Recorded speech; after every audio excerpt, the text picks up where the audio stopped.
The school board work session begins in 1 minute. Please take your seats.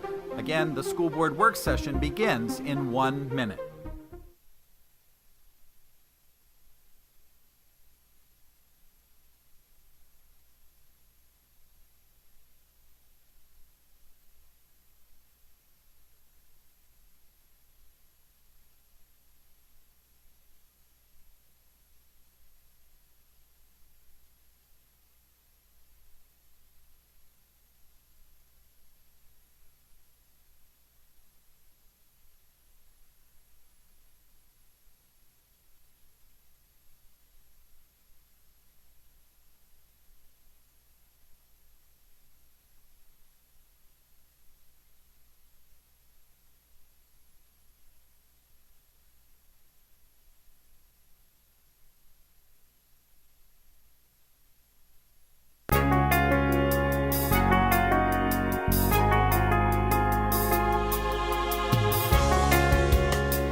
Good morning, everyone.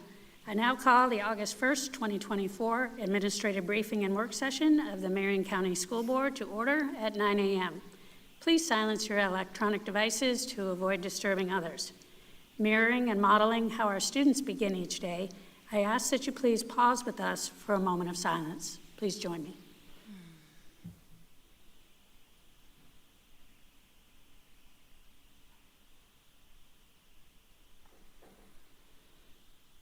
Thank you. I'll now read our board commitment statement. We are the Marion County School District Leadership Team. When we come together to work, we are efficient, effective, and productive. Our three most important characteristics are dedicated, transparent, and individually responsible. To work well together, we must demonstrate respect, confront reality, and be accountable. We will always put students first, and we will leave a legacy of success. I now ask the school board attorney to explain the rules for this public work session. Good morning, Attorney Powers. Good morning, Chair Thrower. Thank you very much.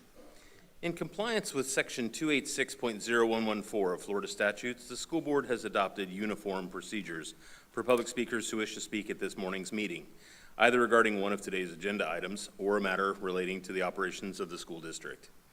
These procedures will ensure the public has a reasonable opportunity to be heard on school board and school district matters. A written summary of these procedures is available from the table in the lobby. Public speaker forms are also located on the same table. The completed forms were due to the school board's clerk no later than 9:10 a.m. This morning's speakers will be called prior to the business portion of the school board's meeting in order of the receipt by the school board clerk. Before you begin speaking, please state your full name for the record and spell your last name. Each speaker will have 5 minutes of time. However, if there are more than 5 persons who wish to speak, the board may seek consensus to limit each speaker's time to 3 minutes. When the speaker has 1 minute remaining, the speaker will receive a visual notice to complete his or her comments. Speakers may not yield their time to other people. Speakers and meeting attendees are expected to conduct themselves in a respectful manner. Therefore, verbal attacks and profanity are strictly prohibited. Pursuant to the procedures for public comments, item 6, speakers are not to identify specific individuals other than themselves or their child unless the statement is provided 24 hours in advance. The board is here to listen to your comments only. You may be directed to an administrative staff member following the conclusion of your comments for further assistance to address your concerns. If there are matters dealing with student discipline, including expulsions, they'll be scheduled during the at the conclusion of the televised portion of the meeting, and parents may address the board at that time. A speaker's speech does not reflect the endorsement, sponsorship, position, or expression of the school district. Thank you for your attention to the board's requirements. Madam Chair, that concludes my explanatory remarks. Thank you, Attorney Powers. Board Clerk Martinez, good morning. Please provide the proof of publication for today's meeting. Good morning. The notice for the August 1st, 2024 work session was published in the Ocala Gazette on July 9th, 2024. Proof of publication has been attached to board docs under proof of publication. Thank you, Ms. Martinez. And just for the public and the board's awareness, we will recess this work session a bit before 11 a.m. And then we will have our scheduled board meeting as close as practicable to 11 a.m. And as far as any breaks or lunch breaks, we'll just see how things flow. And so we'll now begin the work session with the superintendent's administrative briefing. Good morning, Dr. Gullett. Good morning, Madam Chair, members of the board. Nice to see you this morning. I'll be very brief. I know we have a full agenda today. Want to start with thanking Dr. Talbot Irving, Dr. Brewer, and board members for coming and celebrating summer graduation last night. It was just a great opportunity to celebrate each and every one of our students that have worked so hard to get across the finish line, and having their whole families here to celebrate, and all of our principals that came. I always say that summer graduation is especially important because they've worked really hard, and some of them have had incredible barriers, but they've overcome them. And I want to thank Rashad Jones, who was a very inspirational speaker. He always is. I've heard him several times, and I told him just remarkable how inspiring he is, and the words are felt very deeply. So appreciate our community partnership as well, but thank you all for being there. And then I also want to just do a special reminder, if you didn't know, school is starting soon, August 12th, for the rest of our students. Wyoming Park has been up and running. We're thrilled to have those students back and our teachers back, and the rest of our teachers and staff will be back on Monday, preparing for student return on the 12th. So looking forward to having the rest of our school team back together on Monday. So that concludes my briefing this morning. Thank you, Madam Chair. Thank you. So it sounds like we're ready to roll right into our first topic. We are, and I think the first topic is for Attorney Powers. Thank you, Madam Chair. Thank you. Good morning, Attorney Powers. Good morning. Thank you very much. Today we have with us Attorney John McGraw, who is our outside counsel, who is working with us regarding the sale of the old warehouse building and potentially additional lot across the street. And we've talked about this on a couple of prior occasions, and Mr. McGraw is here to indicate some of the next steps in the procedure and process.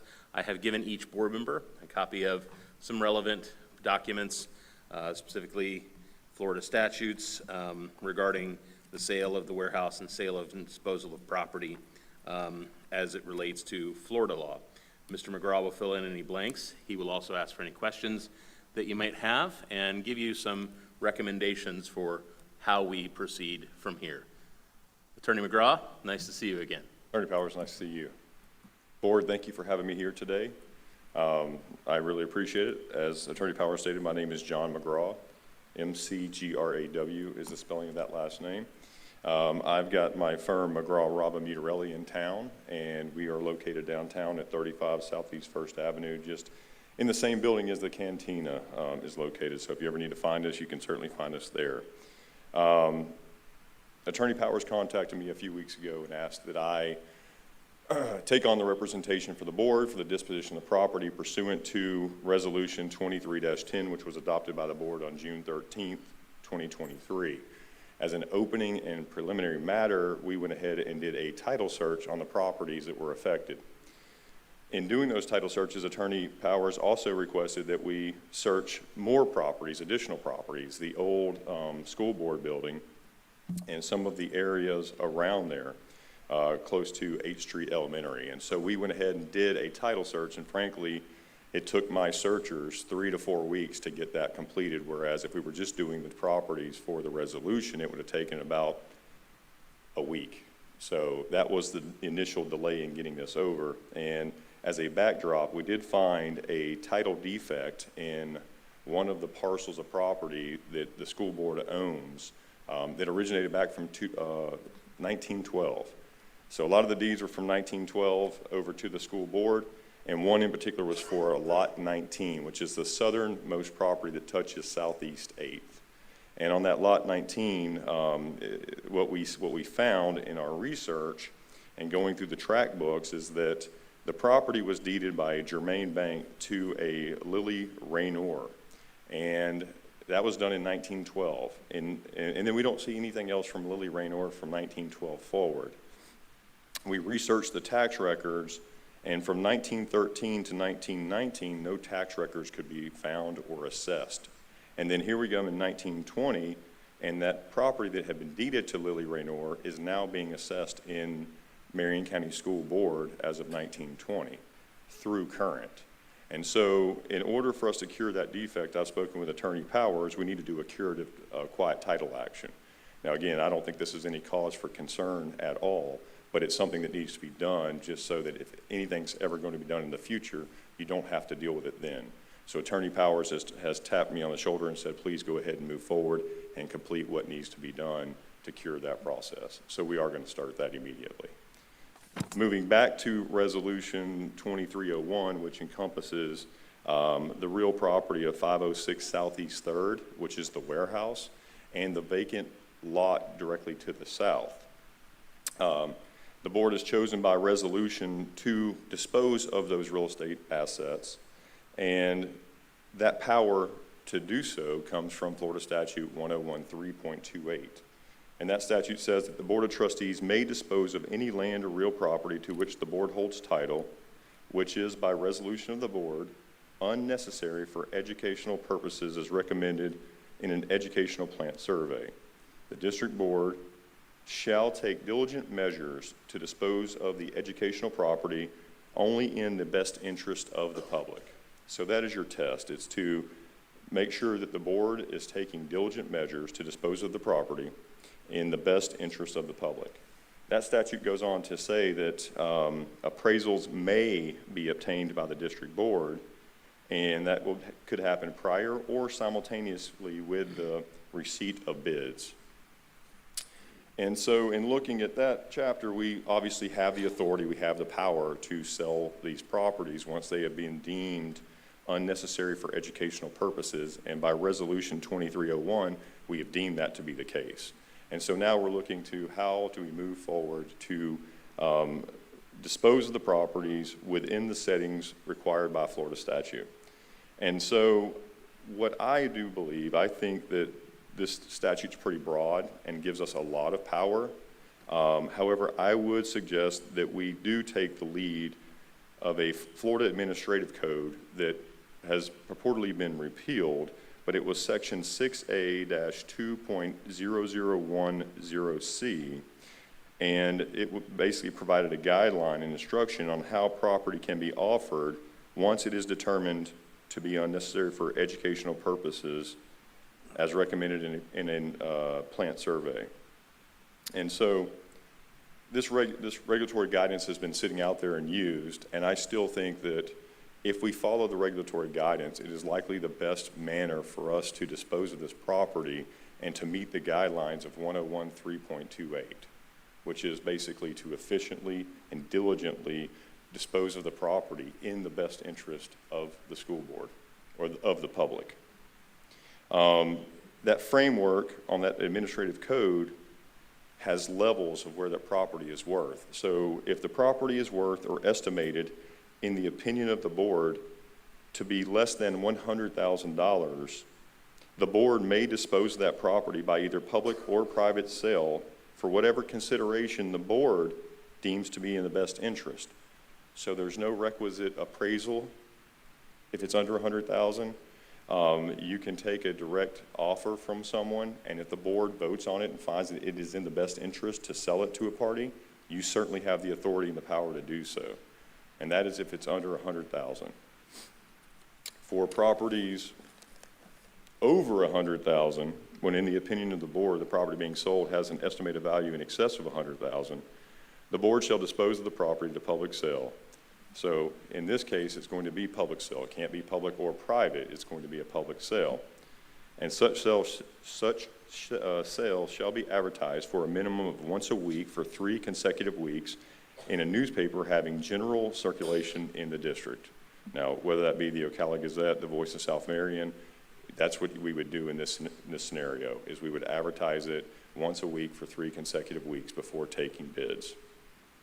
For a property that has an estimated value of $100,000 to $500,000, The administrative code goes on to say that there should be one qualified real estate appraisal on that property. If it's in excess of $500,000, there should be two. Now, I will tell you that in this case, the board has already ordered 3 and has 3 appraisals on these properties. And so I think we absolutely 100% satisfy the guidelines here. And then as the process goes along, you open it to bid, and the board at any point in time can either accept a bid or it can reject all bids and move forward with a different course if it so chooses to obtain the best interest of the public. And so my recommendation to the board is to follow the process of bids, the public bids. I think that is an efficient and a diligent method in which to obtain a sales price and disposition of the property in the best interest of the public. And I think there would be very little scrutiny coming back on the board if we were to follow the Florida Administrative Code's guidelines and framework. Now, I don't think it's the end-all and be-all, and if the board chooses to go a different route, the board can certainly choose to go a different route. This is just my suggestion at this point in time. And so the suggestion, again, of mine would be that we take diligent measures to dispose of the educational property via the bid process. And we've already started that bid process by going and obtaining the appraisals for the property. And now we need to work to advertise the property for the minimum of 3 weeks. I would highly suggest that we break the vacant land parcel and the warehouse land parcel into 2 different sales, and that we advertise each of them separately and independently. And then I would suggest we generate a purchase and sale contract, which is what my job would be, is to generate that purchase and sale contract. And we use that as a requirement for anybody wanting to put a bid in on either of these 2 properties. If you're going to submit a bid on the vacant land contract, if you're going to submit a bid on the warehouse, you're going to use our form of the purchase and sale contract that I will have drafted. And we will include certain disclaimers that will minimize liability to the board on this conveyance. We'll be making no representations as to any physical characteristics of the property. We'll be making no representations as to any underground storage tanks if they are on the property. We're simply going to say it's a caveat emptor, buyer beware situation. And we will have that contract drafted as such, and the buyers will acknowledge they are sophisticated buyers, and the due diligence is on the buyer. If the buyer wants to perform due diligence, that's great. If they don't, that's great too. But we, as the board, are making no representations as to the physical characteristics of this property in an effort to minimize any type of liability back to us. And so that would be part of and included with the bid package, is that the buyers are going to submit that signed contract back to us with their bid, along with an escrow deposit. And I would suggest the escrow deposit on the vacant lot be $10,000 in cashier's check, certified funds, wire, to be held at my trust account. And so the bidder would come and submit a bid, provide the $10,000 on the vacant lot, and then sign the purchase and sale agreement that we have drafted. And that would create an offer at that point. And we would gather every one of these offers for a period of time, and we would have a cutoff date. On that cutoff date, we would open and review all offers, and we would either reject them all if none of them fit the bill and start back at square one, or we would accept one. And once we accepted it, we would need board approval to ratify and sign off on it to actually create a contract. And once that has been done, we would notify that buyer that they were the winning bidder, and the contract has been executed, and we provide that contract over to them. At which point, I do suggest that we give them a due diligence period, and we have that set forth in the contract. My suggestion is going to be 15 days. That once we notify you that we've accepted your contract, you have 15 days to do whatever due diligence that you would like to do. Order a survey, do any type of geotechnical studies that you need to do, but it's a 15-day tight window for you to do that. After that 15-day window expires, if you've done anything, great. If you haven't, and you haven't terminated the contract, the deposit is deemed non-refundable, and you are moving forward to buy that property. And then we set a closing date, I would suggest 30 days after the expiration of the due diligence period. And that's so long as it fits within the board's schedule to make that happen. And Jeremy, I'll certainly rely on you to say it needs to be 60 days or 90 days after for us to be able to get everything together. When it comes to the warehouse, I think we up the ante a little bit, and it's not a $10,000 deposit, it's a $50,000 deposit that gets provided. But the same rules apply. You're going to provide a signed purchase and sale agreement that I've drafted on behalf of the board, and you're going to provide us with your bid, and you're going to provide us with a $50,000 deposit. And so I think this is the best way for us to gather the bids to satisfy section 1013.28. I talked with Attorney Powers on signage. I think we should post signs on the areas and notify and get the word out as best we possibly can that these two sites are for sale so that we get the highest and best bids coming our way. And I think so the advertisement coupled with the signage has a very good chance to satisfy the statute and get what we're looking for. At this time, do y'all have any questions for me? Thank you, Attorney McGraw. Attorney Powers, did you have anything else to add before we open it up to the board?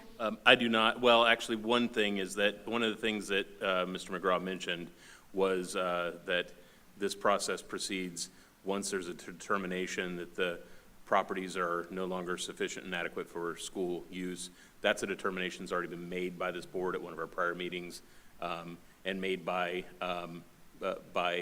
us in our capacity as the real property owners. So that's already been done, and we're ready to proceed forward with that portion. And appreciate all the work Mr. McGraw has put into this. I did not realize I've got packets that are interesting more for historic value than anything else, but of all of the original deeds and transcripts going back to 1912, 1920, it's pretty fascinating stuff. But those title searches can definitely, during the period of World War I was at the time when some of these come from. So it's fascinating to look back in Marion County history at that degree. So nothing else that I have, so thank you. Great, thank you. We'll open it up to the board for discussion. Go ahead, Board Member James. I just have a quick question on timeline. So if we could just briefly, if you could just capture, if the board came to consensus today and said, that all sounds wonderful, let's proceed. Can you just map out, like, what do the next 90 days look like, assuming that we're going to have an overwhelming amount of offers, which, being a downtown real estate owner myself, I'm going to tell you we're going to have an overwhelming amount of offers. So could you just paint the picture of what the next 90 days could look like? Sure, and I tend to agree with you. There will be an overwhelming amount of offers coming in on some of these properties. I believe they will be in high demand, and I think that the bid process will get enough people and there will be enough talk in town that will generate a lot of demand. Again, I did weigh this with, does it make sense to put it with a real estate agent and get it listed on the LoopNet websites and let others see it? I don't think that really is going to generate any more buzz than our publication in the paper. So that's going to start it, right? We have to come together with a plan. I've got to draft the contracts. I would say I would like a 3-week period to do that. Okay, to draft my contracts, draft the timelines, draft the instructions to the bidders. And so I would like 3 weeks to do that. Once we've got our plan and our package together, then we would start the publication process. That publication process is once a week for 3 weeks. So that's going to be another 3 weeks let's call that a month from the time you pull the trigger there. So right now we're looking at 2 months before the advertisement even gets out there. And then we've got to determine as a board how long we want to keep open the bid process. Are we going to put a date of 30 days from the last run of the publication? Is our drop dead date, and you have to have your offers in by that time period? Or do we want to extend it out for 2 months? I can tell you that right now, the Bank of America old building on 17th is for sale. There's no for sale signs out there right now, but it is certainly for sale. And what they're doing is the same type of process that we are about to embark upon. They're doing sealed bids, and they've been taking bids for 2 months, and they're requiring large deposits to be made with those bids, and they're going to open them at the end of August, and then they're going to take the highest bid at the end of August and then send everybody else's deposits back to them. And they're allowing the people to do the due diligence leading up to August 31st. And their position is, once we accept your bid, you have no more due diligence. It's a done deal. You're buying that property. To clarify that point then, that's like a blind bid, right? So nobody, it's in a sealed envelope, nobody knows what the amount is? Correct. Okay, And I would suggest that here as well. yes, that would sounds wonderful. I would Then no suggest that one here as can well. know anything, and we just all, it's like Jeopardy, we just open it together. Open it together. And so the real question is do we want to have the bidders who have placed the deposit, do we want to give them access to the property leading up to our decision-making on who gets it? So to basically say, you can do your due diligence ahead of time, but as soon as we accept your bid is accepted, there are no further contingencies. Correct. There's nothing else that you can do to get out of this, and if you fail to close, we keep your, if it's the warehouse, $50,000. If it's the vacant lot, you're $10,000. Yes. That you're going to buy it. Or are we going to be a little bit more lenient and say, once we notify you that you are the winning bidder, you have a 15-day period to do all of your due diligence to figure out if you want this property. And if you don't want this property, you have to notify us within the 15 days. And then we still have the other bids sitting around that we haven't rejected yet. And if these people say they're going to move forward, that's it. We send the rejected bids all back. So there's two school of thoughts there. Yeah. It's whichever way the board really thinks is best. And for the purposes of today's conversation, does the board have to make those kinds of decisions today? I wouldn't say we have to make those decisions today. I think we have to make those decisions before we go to publication and before we send out the rules of what the bid is going to look like. Now, for the next 3 weeks, I'm going to be drafting them, and so I would like to have direction over the next 3 weeks as to which way we're going to go. Is Okay. it, we're going to give 15 days after? I think we as a board, or can we, Chair Thrower, do you feel like we could make those kinds of decisions today to save the team time? What I would like to do is get your recommendations in writing, Okay. and then let the board consider those recommendations, and then we'll make our decision. That would be my Okay. input. I will tell you that my recommendation would be to have them all do their due diligence prior to us choosing, and then they all understand that it's non-refundable once we pick your bid.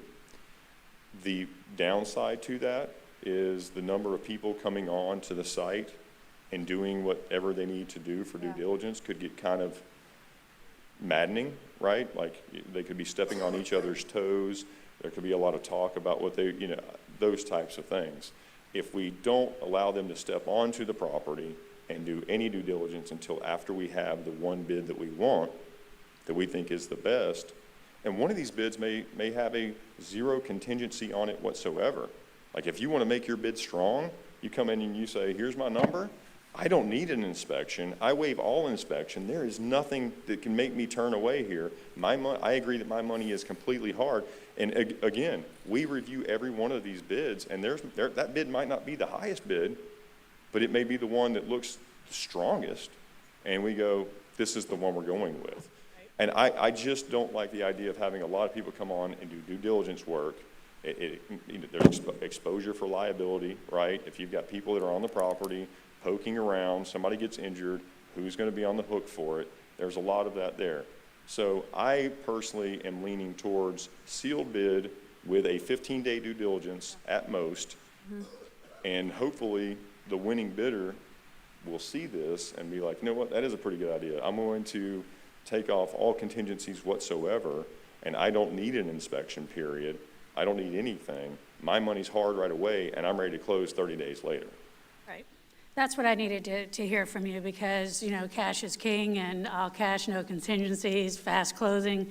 I mean, what else would we want to hear? What else could anybody want to hear? Yeah. I don't like the idea of, first of all, we would need to have someone from the district with people that wanted to walk the property, I would assume, right? Typically, yes, and now, because there's no active student population on these particular properties, we don't have to worry about things like the Jessica Lunsford Act, things like that.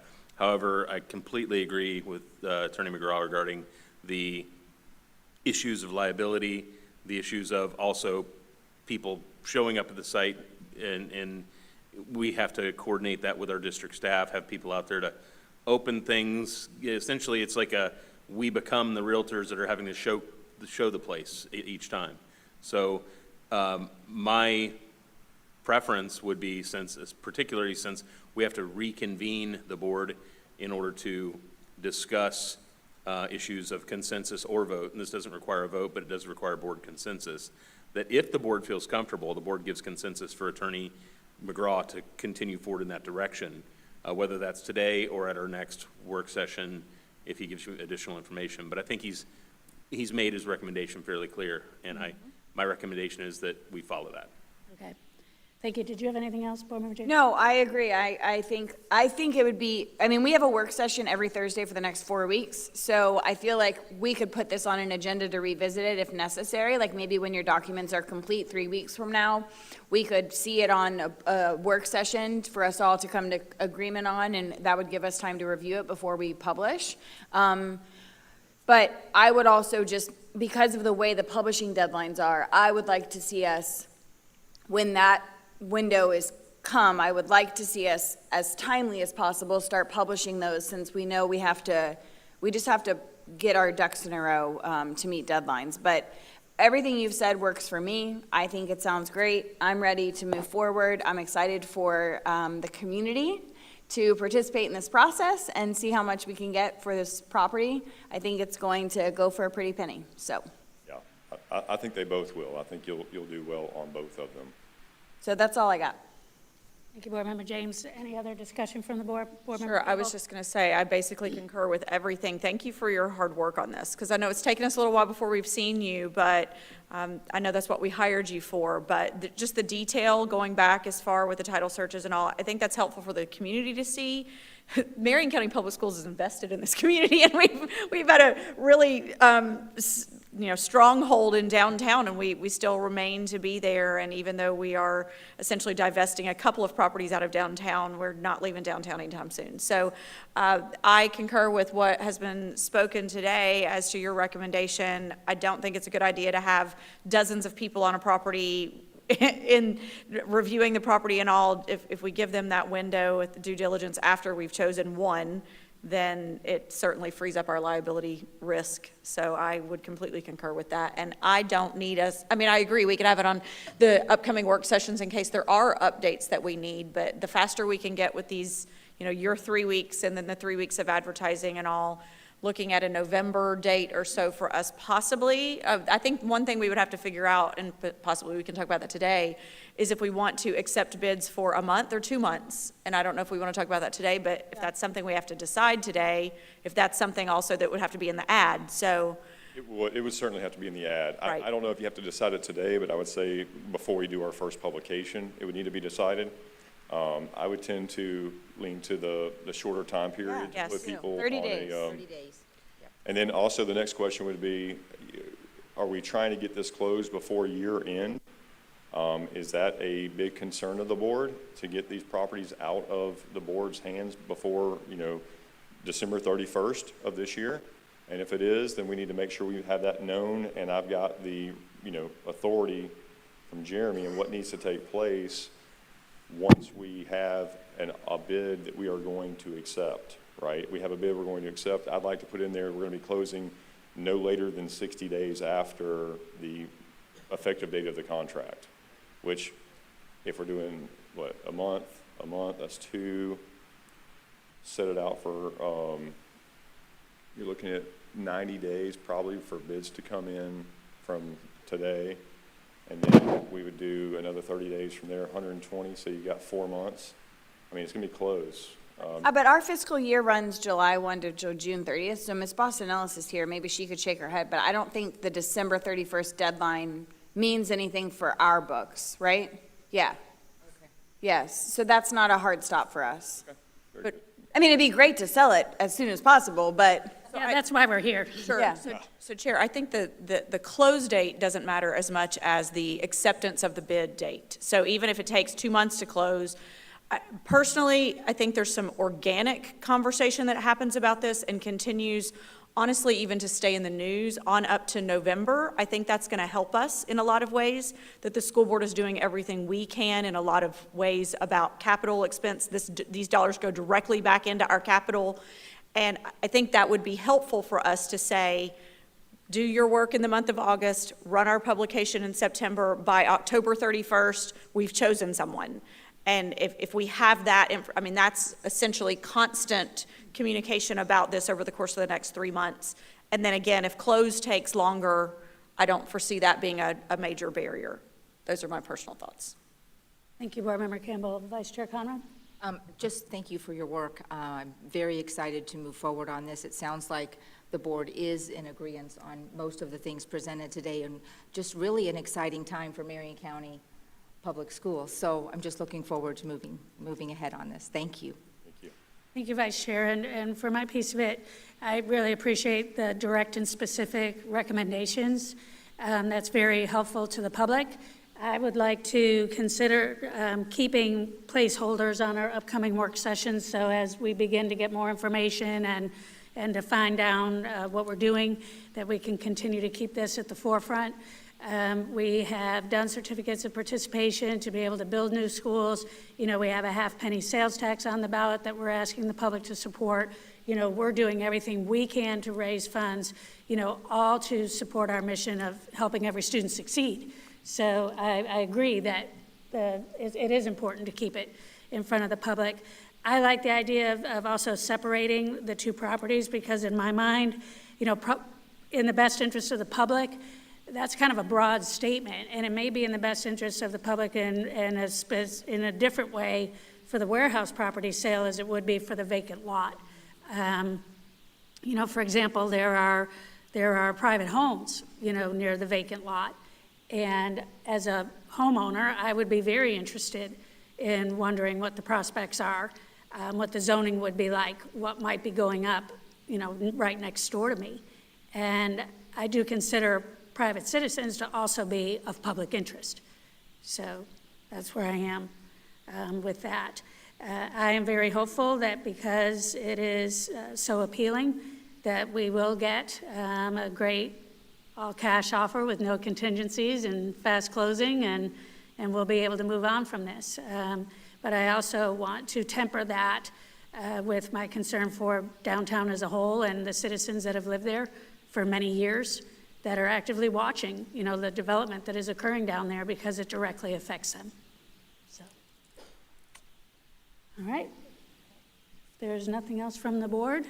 I can certainly forward, as Mr. McGraw and I continue to have conversations on this topic, as we have been frequently, I can forward additional information as it comes forward to the board individually, and then set us time certains for further discussion, and that further discussion may be on a particular topic of interest with Mr. McGraw here or without, depending on what the particular informational item is. So, Excellent. Be happy to do that. Yes, and I also would like to thank both of you. It's not common for two attorneys to be in such agreement over everything. And it's a testament to the work that you've done together to bring this presentation forward today. So that's appreciated as well. Appreciate your expertise. Thank you. All right, if there's nothing further from the board, then we'll entertain any public comment on this agenda item. Brian Sanford. Good morning, Mr. Sanford. Good morning. My name is Brian Sanford. It's spelled S-A-N-F-O-R-D. Thank y'all for letting me speak this morning. There was a lot of information I just heard. That was what I was here to do, was inquire about whether y'all were contemplating selling the lots, section 17, 15, RG 22. The two lots, I guess, that back up to each other right there between 6th and 7th Street, whether y'all were, obviously y'all are contemplating selling them, and then I was going to ask how much you wanted for them. It sounds like what the attorney just recommended was, when I was listening to what he said, So I guess my request now before the board would be if y'all go that route and do bidding on it through the public, if we could possibly keep it open and transparent to where with our interest in it, you know, it has personal interest as family because we've been there a long time. And we would hate to lose, you know, we have so many memories there, and I know that doesn't really concern the school board, but I was just hoping maybe we could keep it transparent to where we didn't get outbid on it. If y'all do put it up for bidding, because we would sure like to keep, you know, keep our, keep that property. We own the property next door to it as well, so we just like to keep that in the family, and was just hoping maybe, and like you said, cash is king, so if y'all were able to come up with a number and tell us what you wanted for it, we could go ahead and get a quick closing done and get however y'all wanted to go about it. Just, we would hate to lose it, and I know I've already pulled, it's already been zoned for commercial and stuff, so we'd really like to just have an opportunity. So that's really why we're here this morning. That was about it. Just hoping maybe if y'all were willing to sell it, and if y'all wanted to put a number on it, if we could go ahead and pay cash for it and get it. But if y'all are going to go open, I mean, if y'all are going to do the bid on it, like the attorney suggested, if we could just keep that transparent and open to where we don't get outbid. So thank you for letting me speak. I guess that's all I got.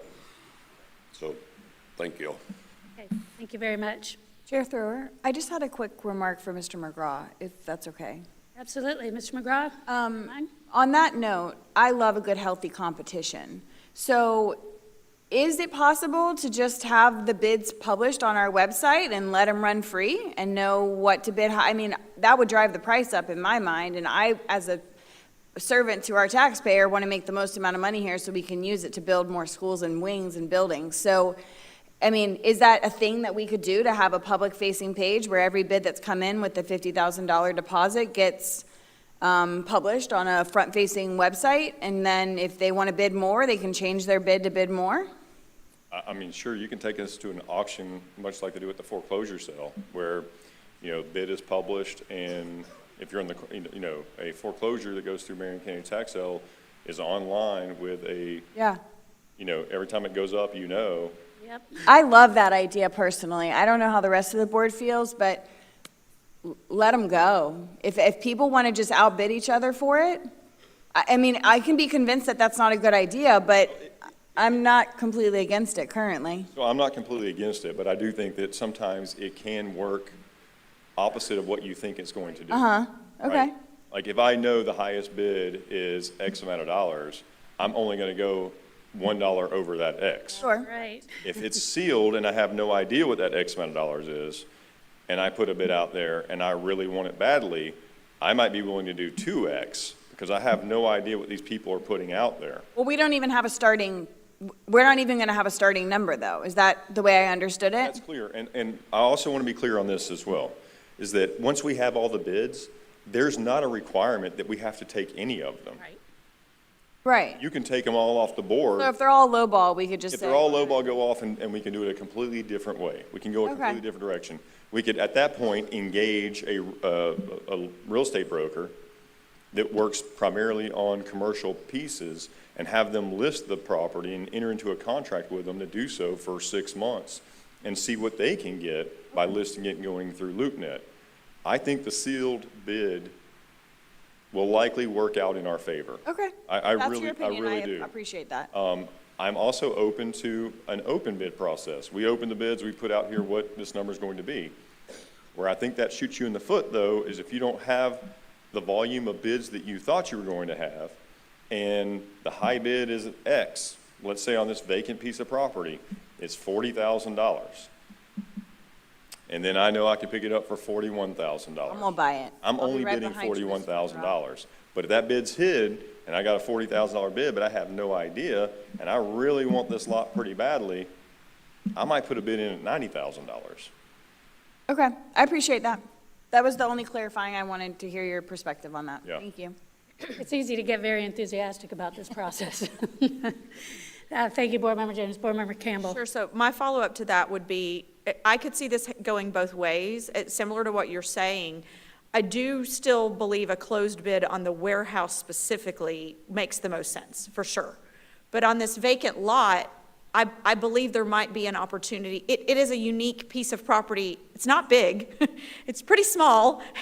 I mean, it's double the size of what's around it. So like Right. all of the homes that are around it are exactly one half. So it's basically a double lot in that area. right, It's with no vacant land available in that area. So I mean, depending, it's narrow, so depending on what someone would want to build on, I don't know. It's not going to be like a multifamily unit or something like that. So possibly, okay, all right, yeah. I understand. So, but I'm wondering if, I see the two pieces very differently, and maybe, just going off of your expertise here, though, do you think having open bid on one and having closed bid on the other would be a benefit, or do you still think we should just do closed bid on both? I can preface that by saying, Mr. McGraw and I have had a little bit of discussion regarding Okay. this factor.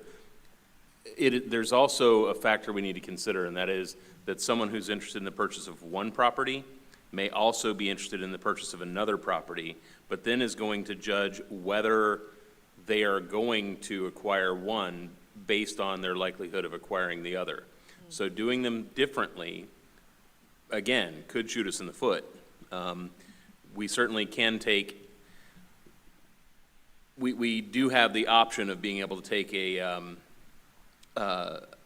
wide variety of approaches to how we move forward with these bids. Florida law specifically provides exemptions for us as to public records for appraisals, things like that. Now, somebody who is interested in that property in the area, they have to make their best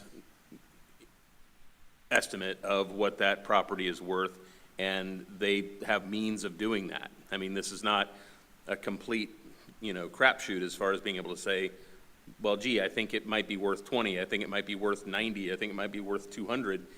There are factors that they will need to accommodate. But they also can't know what someone else is interested in paying for that property. Now, someone acquiring one property may have plans that necessarily incorporate what the other property is going to have. So it could be a situation in which we have a bid for the warehouse property, which is probably substantially higher, that is going to be someone, if they realize I can't get this other property because I see what the bids are doing there, then I'm not going to bother to try to put in a bid on this property either. So there's no prediction as to how it will work, but I'll let Mr. McGraw take it from there. Yeah, I mean, so the framework that was proposed by the Florida Administrative Code allows you to sell a piece that's less than $100,000 as determined by the board, willy-nilly. So the reality is, if you think that that vacant parcel of property is less than $100,000, and you wanted to sell it tomorrow to somebody who proposes an offer on the table, I think you're protected. I think that that framework allows you to do that. Now, do I think it gets you the highest and best? I don't think so.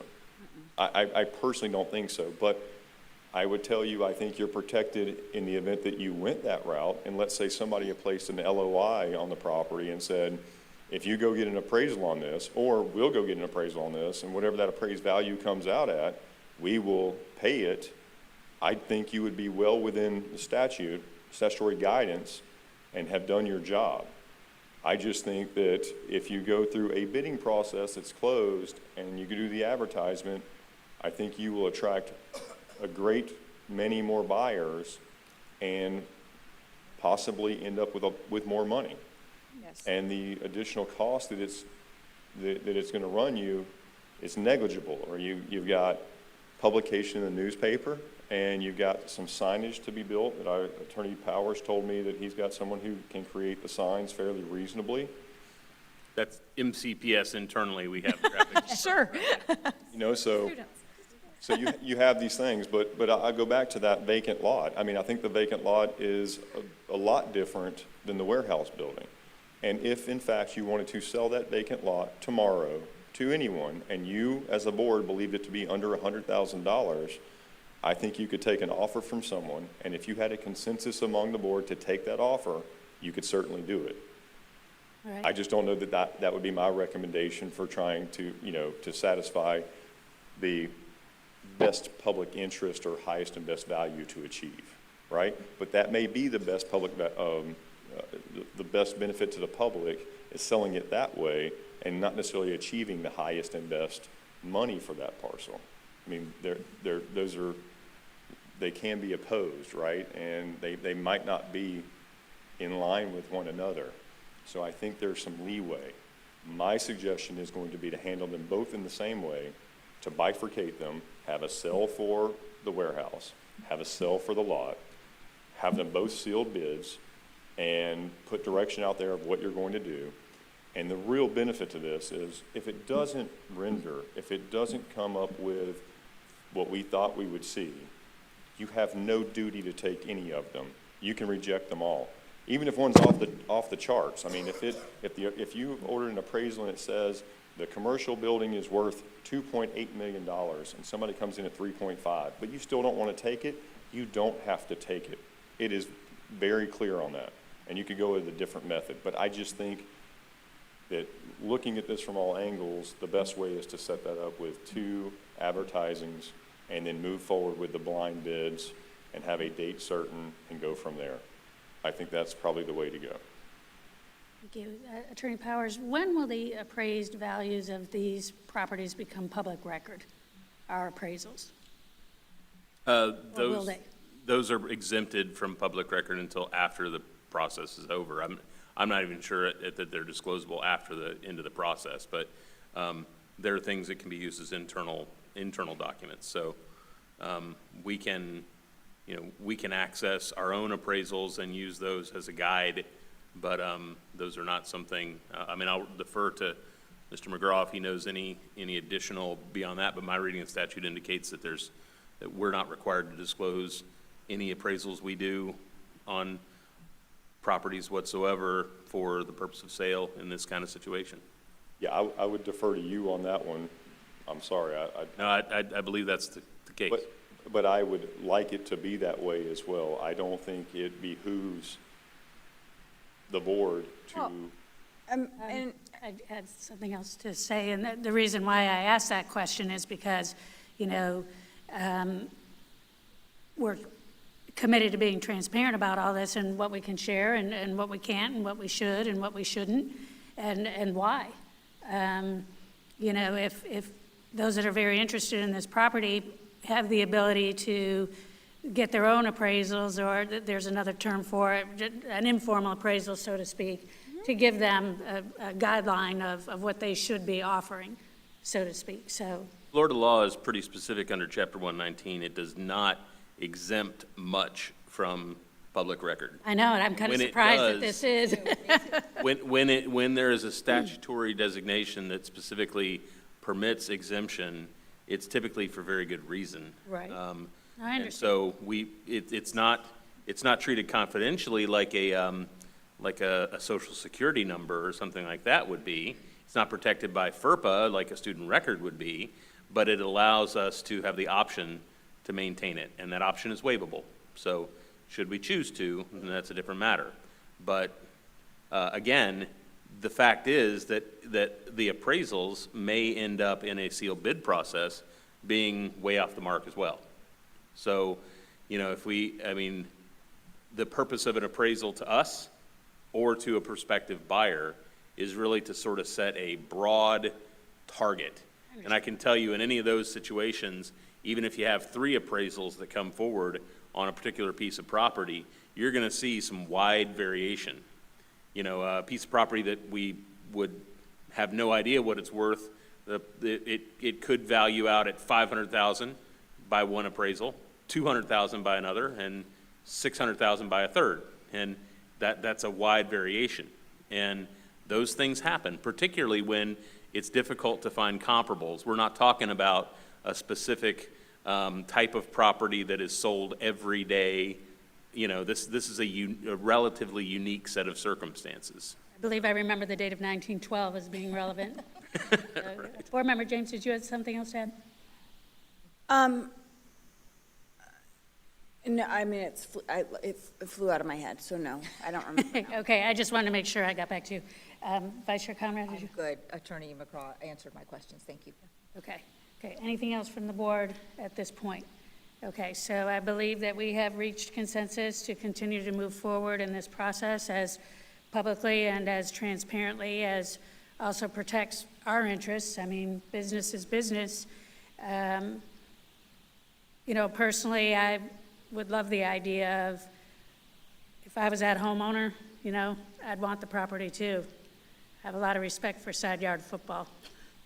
But we also have a business to run, and so hopefully we can weigh all that and come up with a process and a sale that everyone at least grudgingly accepts as very appropriate and that meets the needs of everything that we're trying to do.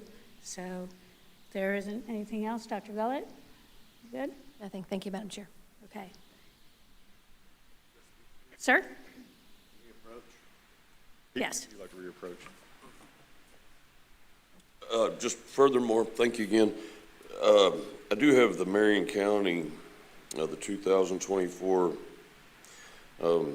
Marion County real estate here in front of me, and it shows that the assessed, since you asked if somebody knew what it was worth, it says the assessed value right now is a little over $54,000. The market value is just a little over, it's $67,200.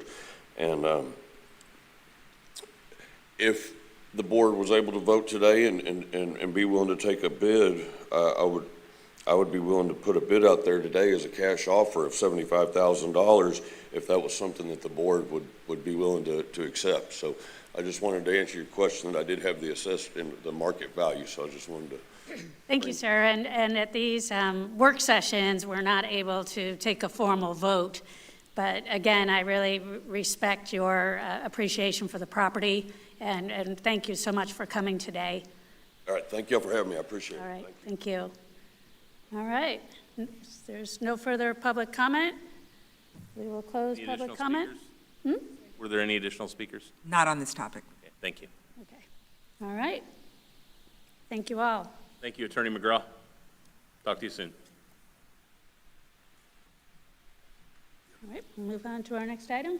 Thank you, Madam Chair. Members of the board, we're going to move along to Ms. Riedel, who's going to come forward and provide the board an update from our summer school opportunities. We've been grateful to have some extra funding over the last few years to provide the access and opportunities for our students to continue to learn through the summer. So they'll provide us an update. Thank you. Yes, Thank you. Good morning, Board Chair Thrower, Dr. Gullett, and board members. So I am here this morning with Dr. Brewer. She's right here, and we are going to do a recap of our 2024 Get in the Game with Summer Learning program that we had, and then jump into some new things that we have up and coming for this coming school year. So our Get in the Game Summer Learning program this summer was 4 weeks long, and it ran June 3rd to June 27th, with our kindergarten kickstart being from June 23rd to June 27th, the last week. We had 6,218 students in pre-K through 12th grade signed up for the program, and 348 students at 13 sites for kindergarten kickstart this year. 2,855 students were assigned and routed to receive transportation by bus. We had, for elementary, the total was 3,805 elementary students who attended 16 sites, with Marion Oaks and Maplewood being sites for ESY extended school year, as well as Hillcrest. For our ESY program, we had 195 students attend, 73 at Marion Oaks, 56 at Maplewood, and 62 students at Hillcrest this summer. While we focused mainly on English, language arts, math, and science in our enrichment camp, We also offered 21st Century at 2 schools, 1 elementary, Stanton Waresdale Elementary, and then 1 middle school, Bellevue Middle. We had VPK at 3 sites, Bellevue Santos Elementary, College Park, and Ward Highlands. We mainly, again, for enrichment camp, focused on ELA, math, and science, but we had multiple schools who came up with additional innovative opportunities for students, such as 5 schools offered a special STEAM program for targeted groups of students at Fessenden, Hammett-Bowen, Maplewood, Shady Hill, South Ocala. 8th Street offered some extra writing assistance, and they called it a Journey in Writing. Dr. N.H. Jones had a technology camp. Bellevue Santos Elementary offered mathletes. Ocala Springs Elementary had a Future Scientist Academy. And another exciting opportunity was the Silver River Museum. They have a teacher out there, Betty Rossi, who came up with the theme Technology Through Transportation. So they serviced students from 7 schools, took them on a journey through time exploring how transportation technology has changed over time. They designed, built, and tested vehicles that roll, float, and fly. So we did 3 one-week camps impacting 7 different schools. All of our teachers and paraprofessionals were able to attend a training day on May 29th. So at that training, they attended their school site, they received their schedules, maps, curriculum overviews, emergency drills, that type of information. The curriculum department purchased materials. We shipped them directly to the schools so that they would have resources for summer school, and all of the schools received a budget for consumable supplies. We had a special SharePoint site set up just for summer school, so all of the teachers knew that they could go there and access their materials and resources. The schools were also able to hire either art, music, or PE teachers, so the students were able to go to 2 different specials as well as attend recess daily. We had breakfast and lunch for all of our students. We were able to hire several additional staff members. This year, we had paraprofessionals on campus, ESOL paras, health clinic assistants, behavior techs, self-contained and inclusion teachers, student services managers, content area specialists, receptionists, and through all of that was made possible with ESSER funds, but through our Science of Reading grant, this is very exciting. We were able to hire 122 tutors to push in and work directly with our students in 3rd and 4th grade. So we were really excited and fortunate about that. So moving into this year, to kick off Wyomina Park, I know a lot of you stopped by there on the first week and you felt the energy and saw the excitement in the students and the staff coming back. But the teachers did have a district in-service day. We did a separate one just for them on July 18th. So there they were able to receive professional learning on their new McGraw-Hill science textbook, as well as their new social studies series. They had some top score writing training, some ELA training, and Success Maker and UFly training as well. We wanted to make sure that the teachers at Wyomina Park Elementary were set up for success and received all the professional learning they needed before students attended. We had several professional learning opportunities over the summer as well for our teachers. We are kicking off our district professional learning days next week for our elementary teachers on August 6th, our secondary teachers on August 7th, and they will receive the same training as Wyomina Park teachers received on July 18th. Professional leadership and learning put on the Great Beginnings yesterday and the day before for all of the new teachers in Marion County Public Schools, and that was an excellent opportunity for our new teachers to come on board and get to meet some folks and receive some professional learning and just get motivated to start the year.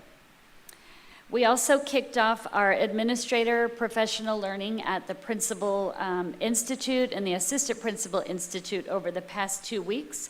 Our focus for the year is going to be on cognitive engagement because we want to ensure that our students are not just compliant, but that they are cognitively engaged in the tasks that they are doing, that they're working collaboratively, that they're having those opportunities to write and speak and collaborate with peers and justify their thinking. So that will be our focus for this year. Our first session occurred over the past 2 weeks, and we have a series of professional learning that will build upon our first session each month throughout the year at our principal and AP meetings.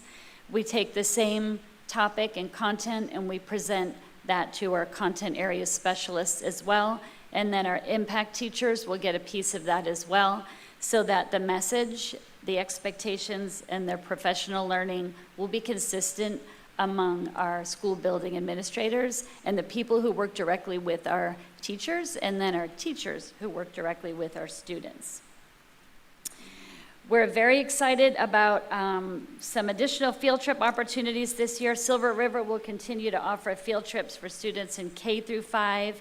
We have a partnership with the Fort King National Historic Landmark. We had an opportunity to go there and take a tour at the end of the year, and so we already have some field trips set up there already for the upcoming year.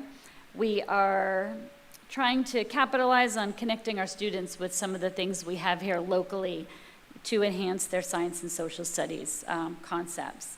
We are working with the University of Central Florida to offer additional professional learning for teachers, specifically with the science of reading, as well as some other topics, and working with the Aldrin Foundation, again, who can offer some resources and professional learning as well to support science instruction. It's hard to believe, but we're going into year 4 with our best standards in the state of Florida for K through 2, and year 3 for 3 through 5. We're also embarking on year 3 of our K through 2 U-Fly phonics instruction.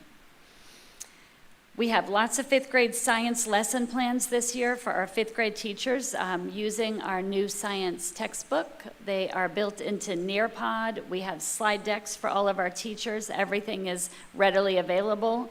We expanded on, I know last year we talked about how we had lesson plans available for teachers in K through 5.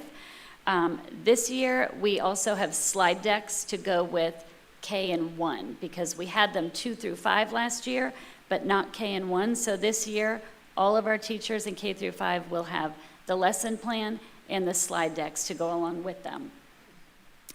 We know we need to put an emphasis on hands-on math using manipulatives, because we know how important it is for students to have the concrete representational abstract concepts when they're practicing math. They need to be able to put their hands on manipulatives.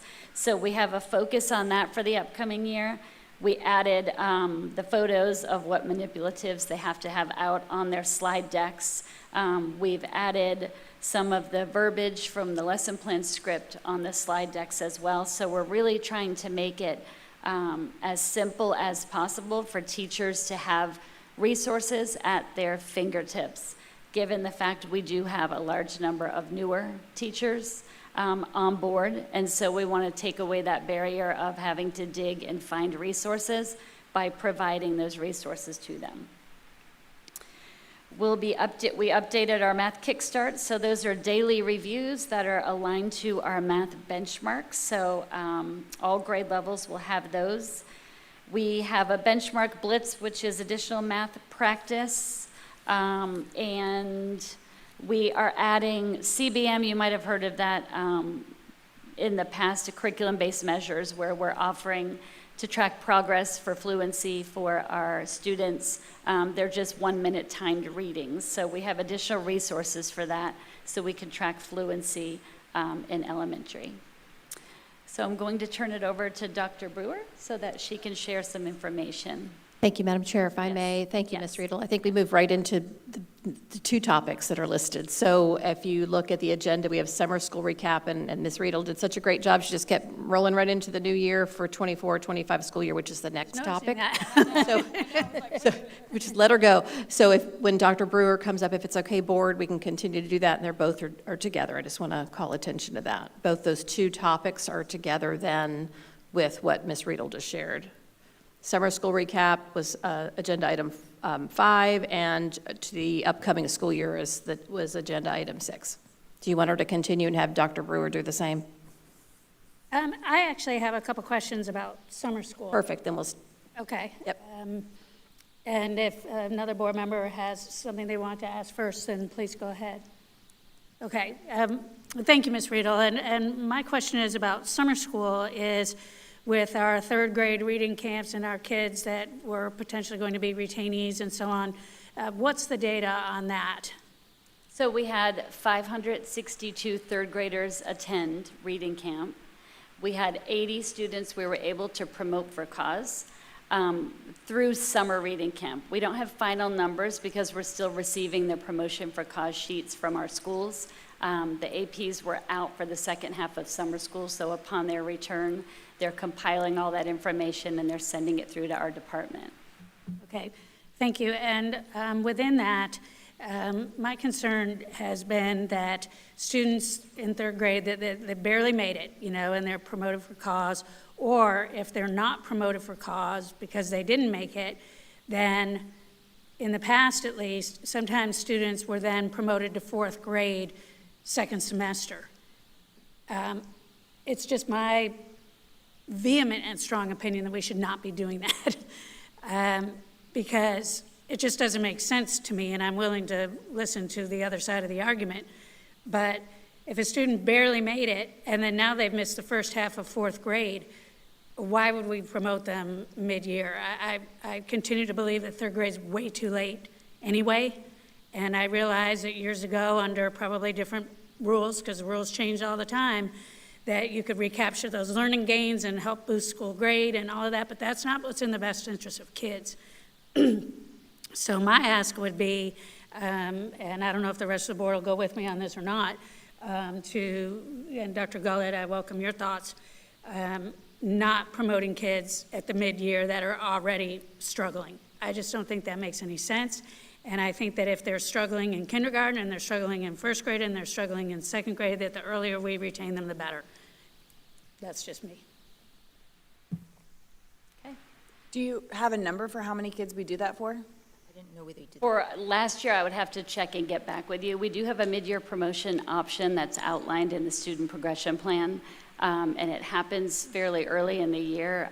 If they score a level 2 on the PM1 assessment that we give. And so that's the option, but I can get back to you on the number because I'm not entirely sure how many were mid-year promoted last year. So when you say mid-year promoted, though, it's really at PM1, which is administered in September? It's early. Okay, so, because mid sounds like January, because the middle of the year would be, in my brain, semester 2. So I guess I'll have to, if we are doing mid-year promotions in September based on PM1 data, my question would be, are they taking the fourth grade PM1 or the third grade PM1? Fourth grade.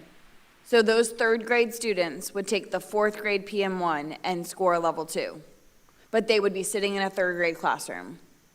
If they scored a 2 on the fourth grade PM1, they would be promoted to fourth grade. But in the moment when they took the PM1 for fourth grade, they're sitting in a third grade classroom. Correct. So they're a third grade retainee. They sit for, let's call it 4 weeks in third grade. They take the fourth grade PM1 and score a level 2, and then we make the determination to promote them to fourth grade. Yes. I'm on board with that plan. So if that's the plan, I'm on board with that plan as a board member. Thank you. I am struggling with that plan, and as a previous fourth grade teacher, I'm thinking particularly about math. And our students coming in that have been struggling, typically kindergarten first, second, third, and then they have missed at least depending on the date of entry into fourth grade, they've missed a whole month of math instruction. And coming from a fourth grade classroom, you are teaching something new in math every 2 days. That math calendar in fourth grade moves so quickly, and I'm sure that it does in every grade level, but I'm speaking to that one because that's what I taught. I too am very interested in that data. I want to see how our students are doing that have been promoted at that point. I just feel like we're playing with fire, and that is not in the best interest. And I'm sure there's a few cases that maybe that's been successful, but I think that's a dangerous line to walk.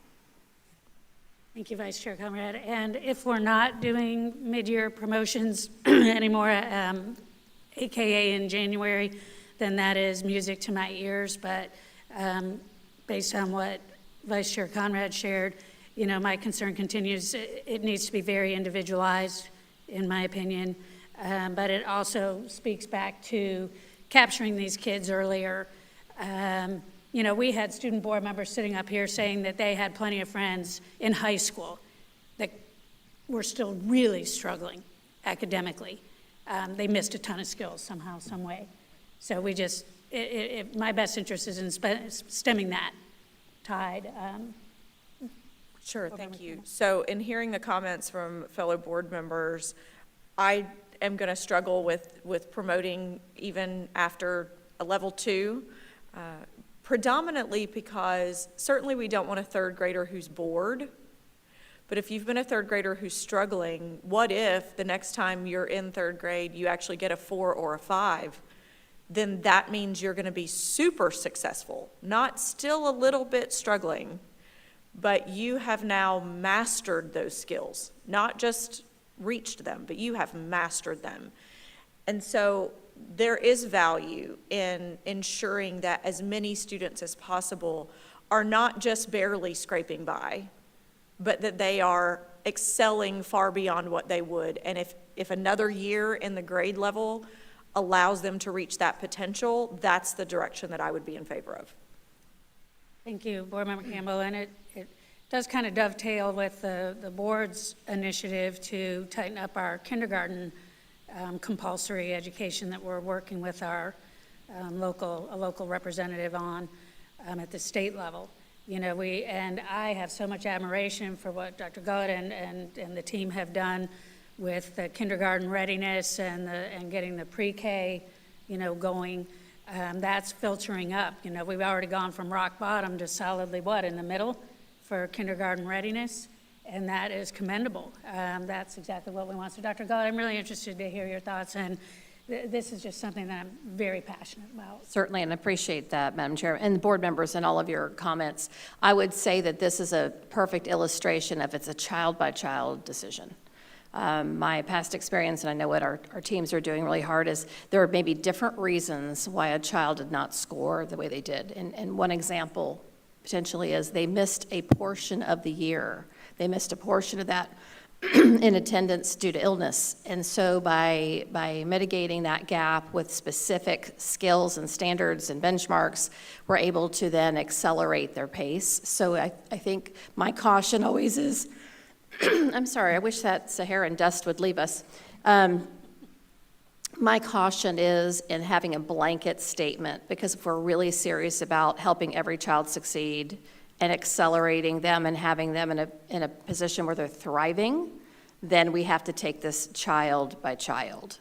So, because if you do a hard and fast rule, you're going to miss some, and for some, excuse me, they're going to struggle. So I really do think this is why at the school level, understanding that those folks that are working so hard, our teachers and our staff who know the child and know what the child needs, that we help them work through this child by child. Thank you, Dr. Gullett. Board Member James? I just needed, if you could bring to the board at a later time a few data points, and I can put them in an email if that would help me to articulate it. But what I would love to see is students who did third grade reading camp historically, and then we retained them, and they spent a whole nother year in third grade. What was their score, and we can use either the FAST assessment, or we can go back to a cohort that would be a different assessment. What was their score the next year after repeating 3rd grade? And then, those students that we did promote after PM1, or whatever that mid-year was, what was their score in 4th grade? Because I would venture to argue that a student who is a level 2 is a level 2 student. And while we can continue to work to grow them, we also have to acknowledge where kids are and give them opportunities to learn in different ways and excel in different capacities, connect them with career and technical education as they get into the secondary realm, and those are going to be opportunities that meet them where they are. So I would love to see the data just sent to the board so that we can best understand what is that retention data doing, and is that retention truly helping that child excel to a level 4 or 5, or are they repeating that 2? And then if they're going to 4th grade, are they staying a 2 or a 3? And I think that there's value in having that information, so I would love to know that, because what I know is the research shows retention has significant impact on high school graduation. So that's what I got. Thank you. In your free time, if you could send that to us. Can I clarify your question? Yeah. Okay, so first, we want the number of students who were mid-year promoted last year. I think that was Chair Thrower's request. And then 3rd grade reading camp students who were then retained previously, historically, what was their score the second time around?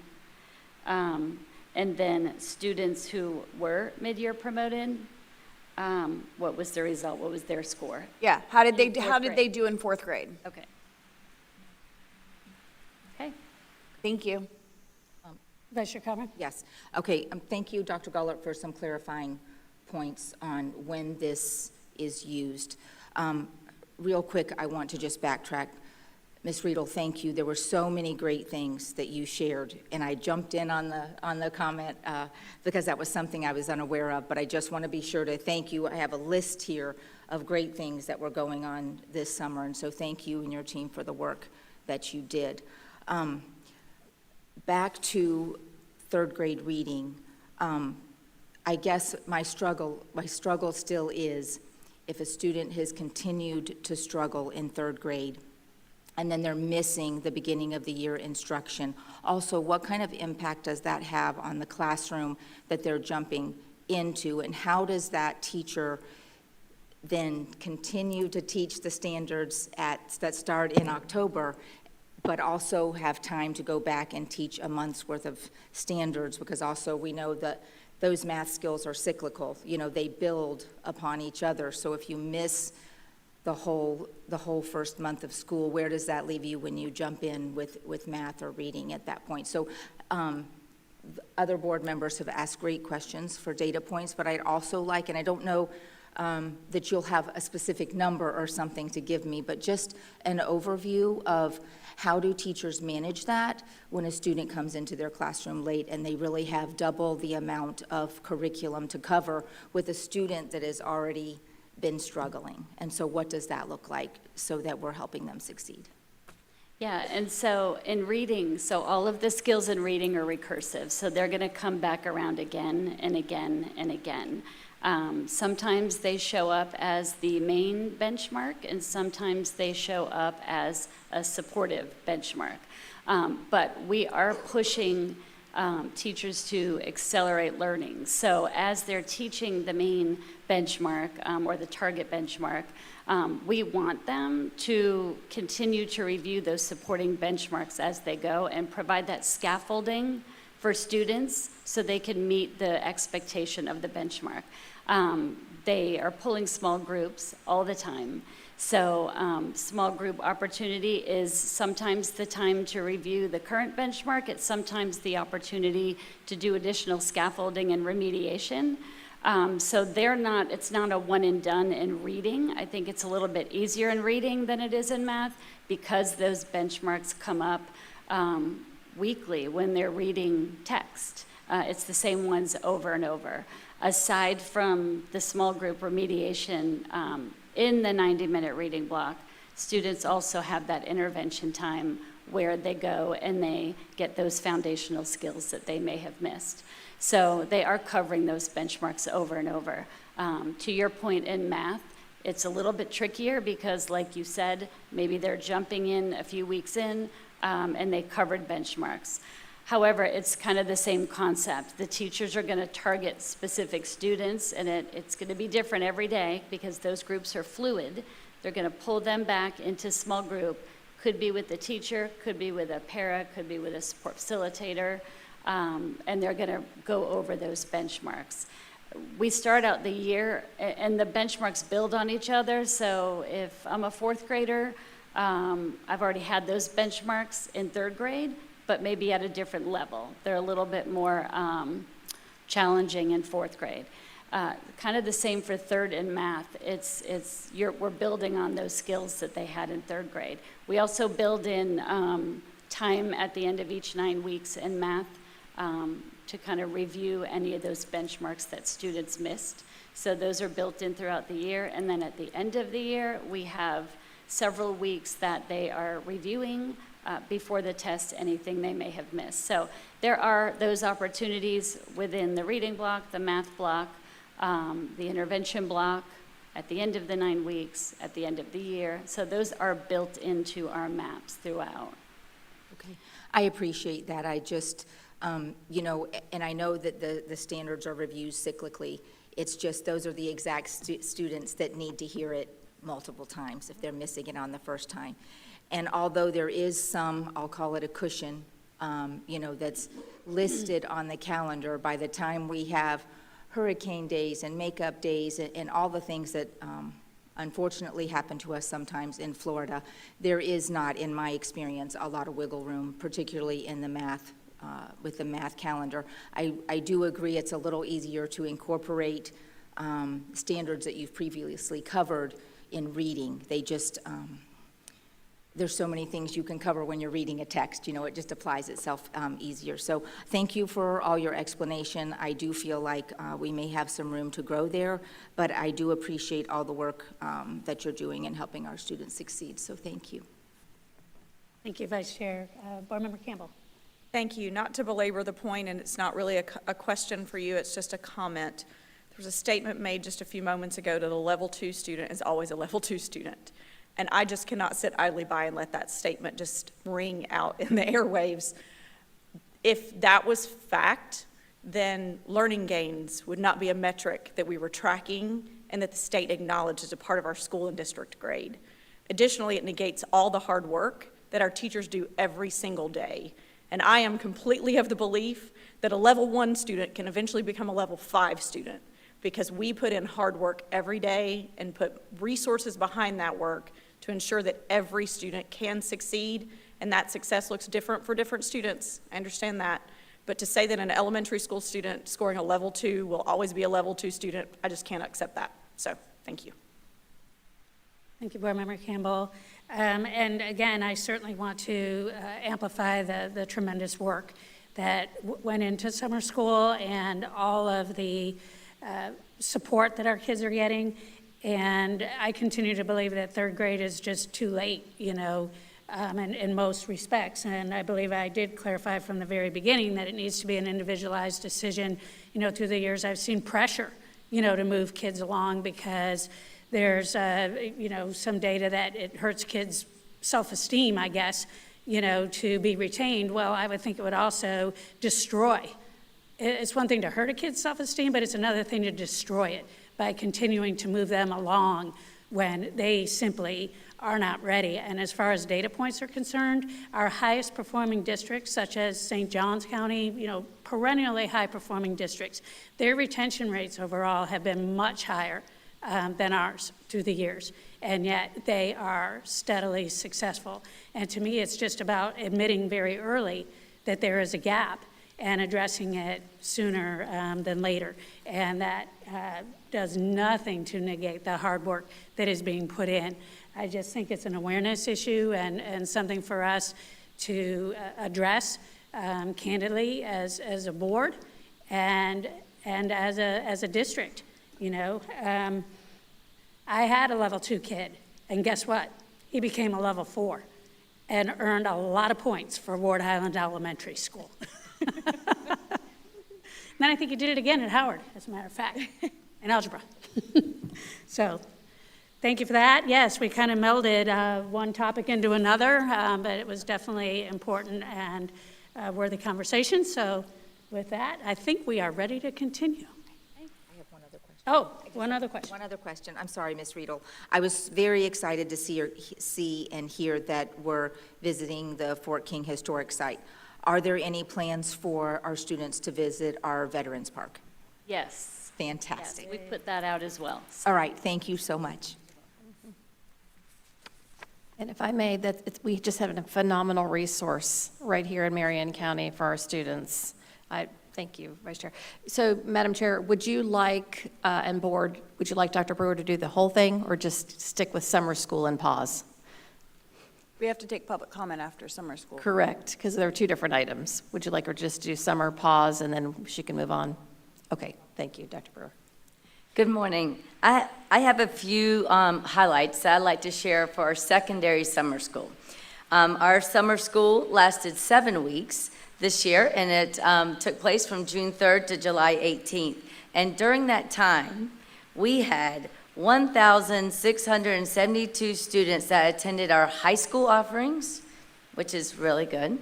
And we had 945 students that attended our middle school offerings. So we're excited about that. But I wanted to highlight a couple of the well-attended programs. Driver's education, as you can imagine, is one of the favorites. We had 153 students that completed driver's education. We also opened up classes this year for performing arts. So we had theater and drama, and so those were well attended, as well as We the People. And I know as we have spoken to the board multiple times, and you all have actually participated in some of those sessions. So we had We the People offered this year as well. So I now want to give you a couple numbers for these are half credits that were earned through secondary. And remember, this is only the second time that we offered actual credits during summer school programs. And that takes a little bit more effort on the teachers to really hold the students accountable for their attendance, because you have to have the seat times. So we had a total of 1,735 semester credits that were recovered during secondary summer school.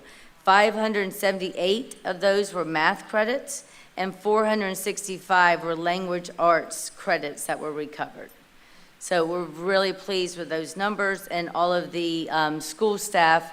Mrs. Riedel already shared with you, with the collaboration of federal programs, we were able to provide additional support, such as the paraprofessionals. We had including our ESOL paraprofessionals. We also were able to include our behavioral techs, which of course is a huge assistance to the teachers in the classes, and we had the reading coaches and our healthcare assistants in our summer school programs this year. Dr. Gullett, at this time I can pause. Thank you, Dr. Brewer. Thank you. Thank you. Any discussion or feedback from the board? Just a couple of quick things. Thank you so much for sharing that update that's a lot of exciting news. Mm-hmm. Do you have any numbers on how many students participated in We the People? Yes, ma'am. All right, thank you. She's got it right there. Yes, ma'am. 11 students completed the middle school option, and with the high school, that's during the school year, and those are that's completed within a class and in a club setting. But this summer we had 11 middle school students complete. Super excited, just because I love that program and I think it's so valuable. So thank you for that. What a great idea.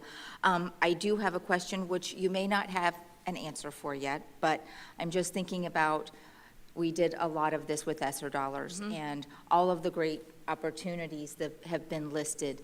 Are we going to be able to continue this? And if so, what does that look like?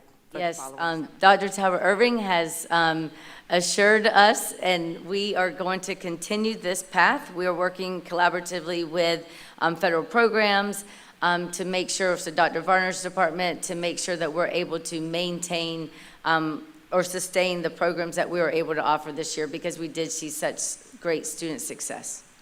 Thank you so much, Dr. Yes, Brewer.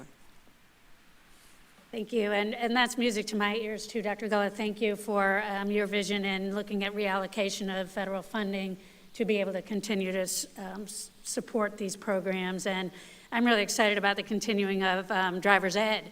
You know, I remember when we weren't doing that in the summer, and you know, we're the geographic size of Rhode Island here. People really do need driver's licenses to be able to get around and get to their jobs and that type of thing. So I was really excited about that for our older kids. And I know the ESSER funding's going away, but we still do get federal dollars, and this just sounds like a very, very wonderful return on investment to be investing it in this way, in these innovative summer school programs, and we the people all the way. Just one quick metric I'd love to know, and I think it would be good to tell the community. I don't know how easy this is, so if it's crazy hard, then forget it. But like, how many kids recovered enough credits to be back on track to graduate? I would love to know that, like the value of kind of like painting that picture for kids who maybe aren't sure if they want to participate in summer school, but you know, how many kids were however many credit deficient, and then spending those 6 weeks or whatever it was with us got them back on track to graduate. That's not difficult. I can get those numbers for you. I will share you though that those 35 students from last night that we were able to celebrate were able to do so because of participating in summer school. But for the other grade levels, Dr. James, I can provide those numbers to the board. Yeah, it might help sell it too as we get to the end of, we get to May and we start talking about summer school and we see these kids who are dragging a few credits. Hey, you know, kids who come to summer school, 95% of them get back on track to graduate by the end of the summer. And it might just be a way to kind of sell that story. So, thank you. Yes, ma'am.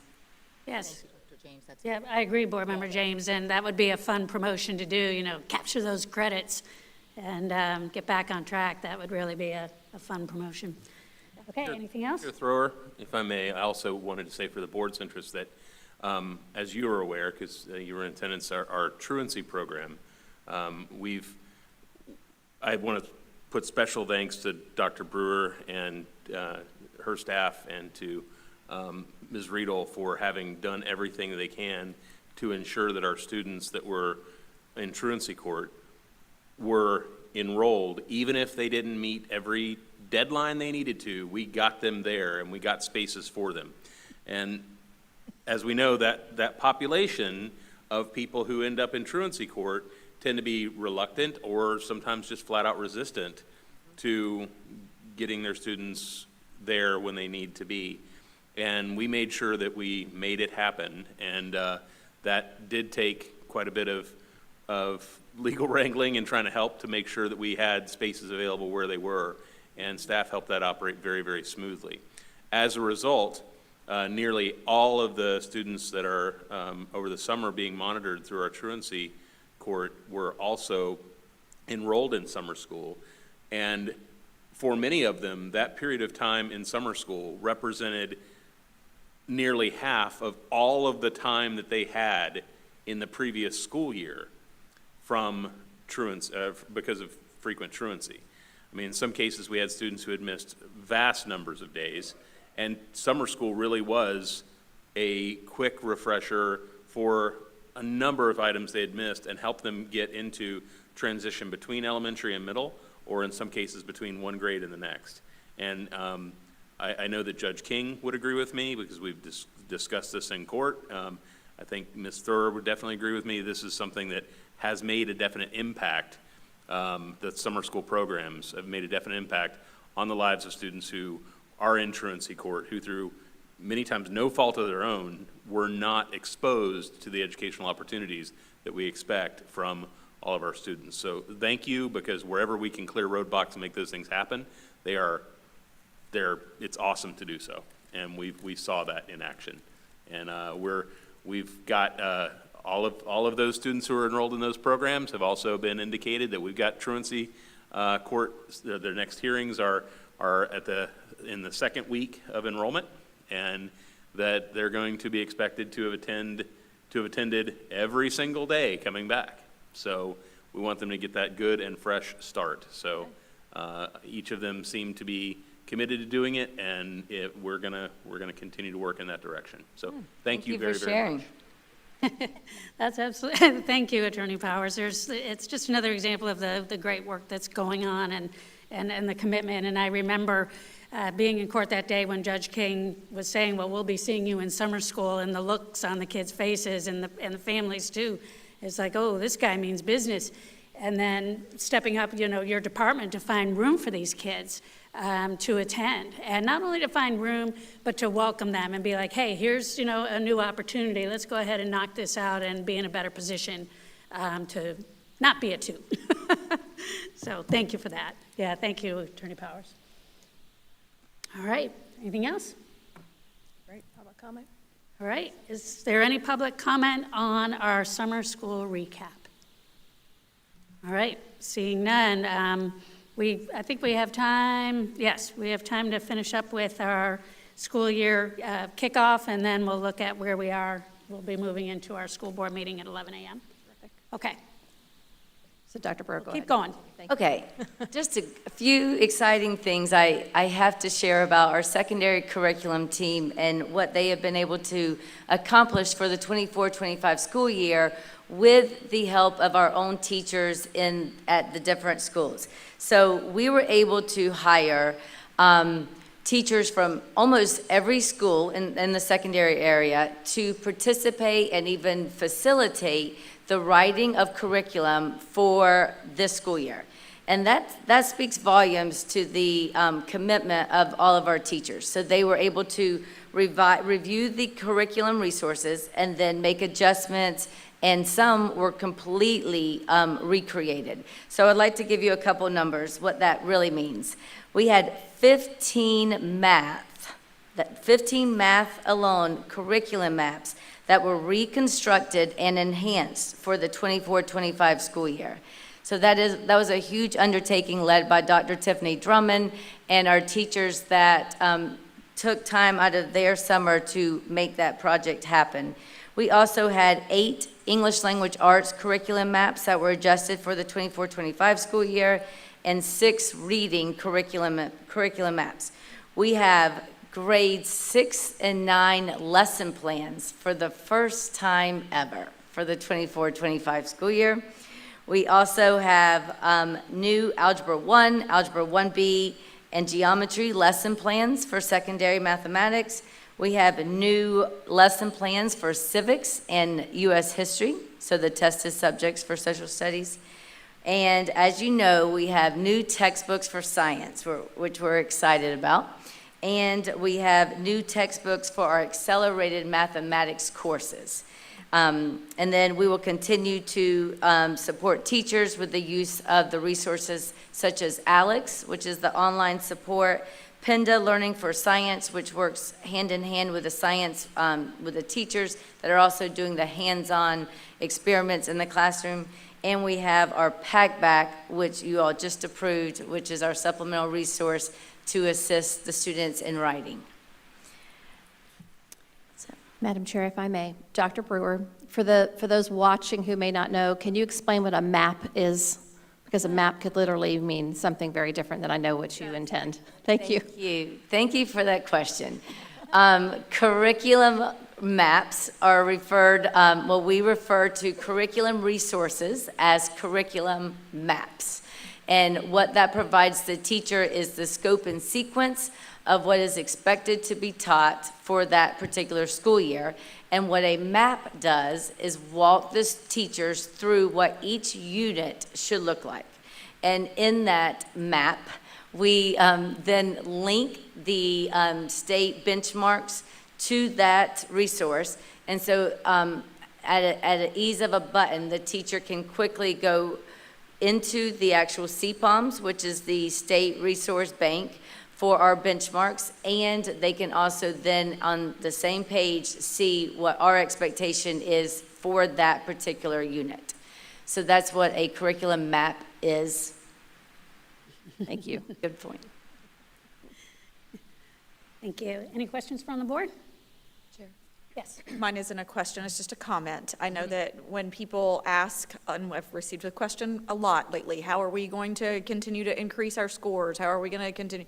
And I point to the work that was done last summer with our elementary grades with creating these curriculum maps. And so now that we've been able to extend that on into our high school secondary with 15 different subject areas, just kudos to the team. I mean, I think that my explanation out in the community is if someone walks in off the street and has not ever taught this particular subject before, if they, need the resources, we now have them available to them all the way to explain to them exactly what the state standard is and how that can be taught effectively in their classrooms. And I think that just further exemplifies the hard work that the team is doing to really help us move and help us continue to move the needle, and just kudos to you guys. Thank you for that hard work, and thanks to the teachers that dedicated so much time this summer to make that happen. Additionally, with the slide decks now to enhance what was done last summer, so there's just a lot of good work being done. So we do have more and more beginning teachers joining our ranks, and with that, knowing that the resources are available to make them successful, I think that's only going to help every student succeed, as we continue to say, but it's also going to help our educators succeed in helping those students. So thank you so much. Thank you. Thank you, Board Member Campbell. Vice Chair Conrad. Yes, just to piggyback off what Dr. Campbell shared, for the community, that we do have so many teachers coming in that did not go to school to be educators. They've never taught, and so I also see this impacting our retention. As you know, with visiting schools, and we lose a lot of first-year or second-year teachers because the job is so overwhelming. Because when we talk about that map, it's really a calendar, and it tells you week by week exactly what you have to teach and what you need to cover. And so I think that can be very overwhelming if you've never done it before. And so I appreciate the work that the team and the teachers have put into preparing this for this upcoming school year. And I think it's just going to be a great resource and hopefully relieve a little bit of the pressure that comes with the million things that have to be done every day. So thank you for your work. I'm really excited about it and glad that it's made it all the way across the board. Yes. So thank you. Thank you. Any other questions or comments from board members? One more, sorry. Oh, go ahead. Sorry, one more, I forgot. All of the new courses, all the new textbooks that we adopted, have they arrived? Are they here? They're en route. Science? Too much science? Yeah. So our social studies has arrived. All the teachers will have digital access with science, and we were the very first district in the state to place our order for science. So we were the first ones to get our science. So Kelly Brower and her team have been over at the warehouse all week. They unpacked 600 boxes on Tuesday.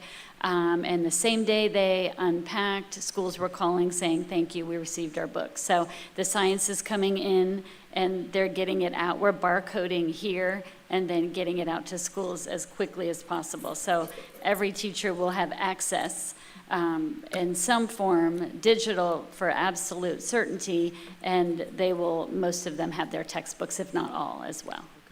Thank you for that. I know that was a big undertaking for it to arrive. Usually, school has started, just the way the timeline falls, so when we can purchase books and when they're approved. And so it's really exciting that we'll have the curriculum we need at the beginning of the school year. So please thank your teams for me. Thank you, Vice Chair. Yes, I agree, and I'm also thinking of our well-qualified, well-certified teachers. Sometimes at the last minute, a principal will say, hey, can you pick up this prep for various reasons? And so to have curriculum maps available so that for example, a social studies teacher could pick up, a math class or whatever, and that's so helpful to have that framework. And so that they don't have to try to figure it out as they go. And those pacing guides are relentless. It's a very, very fast-paced year, and to help do all we can to help our teachers stay on track and give the kids the support that they need so they can keep up is the name of the game. Anything else from the board? Okay. Is there any public comment? Hearing none. All right, Board, we have 10 minutes before our special school board meeting should start, so how about we adjourn now, can take a quick break and be in our seats a couple minutes before 11. Sound like a plan? Okay. We are going to go into recess for this work session at 10:48 a.m.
The August 1st, 2024 special school board meeting of the Marion County School Board is called to order. Board Clerk, please call the roll. Dr. Allison Campbell, District 1. Here. Mrs. Lori Conrad, District 2. Here. Mr. Eric Cummings, District 3. Mrs. Nancy Thrower, District 4. Here. Dr. Sarah James, District 5. Here. Dr. Diane Gullett, Superintendent. Here. Mr. Jeremy Powers, School Board Attorney. Thank you. Please stand for the pledge. Pledge allegiance to the flag of the United States of America and to the republic for which it stands, one nation, under God, indivisible, with liberty and justice for all. Ms. Martinez, would you please provide the proof of publication for today's meeting? The notice for the August 1st, 2024 special school board meeting ran in the Ocala Gazette on July 19th, 2024. The proof of publication has been attached in board docs under proof of publication. Thank you, Ms. Martinez. Do we have any public speakers? Not at this time. Okay, thank you. This is just for the special school board meeting. All right, we will move into our discussion items. May I have a motion to approve the contract between owner and construction manager for construction services related to construction of new high school, CCC, Project 24-105. May I have a motion, please? Motion to approve. Motion by Vice Chair Conrad. Second. Second by Board Member James. Is there any discussion? And Dr. Gullett, we'll start with you. Do you have anything to add to this item? Thank you, Madam Chair. Members of the board, just briefly, the projected cost for this item is $5.57 million. The construction manager pre-qualified on June 25th, 2024, and the board approved the project on July 11th, 2024. Thank you. Thank you. Now we'll open it up to discussion from the board. Chair, I will be recusing myself from the vote. Okay. Thank you. Any other further discussion from the board? I just have a few clarifying questions. Sure. I guess probably Ms. Dobbins or Dr. Gullett could answer. What, if you can remind the community, what was the advertised cost that we were projecting for the high school? Ms. Dobbins is coming forward. I think I know the number, but I don't want to.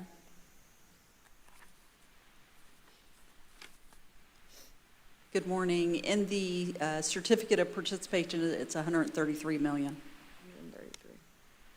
And what percentage does that put their fee at then? Just under 4%. It's exactly 4% at $130 million, so 133 is just slightly under. Rounded off, it's 4%. Thank you. And then last question.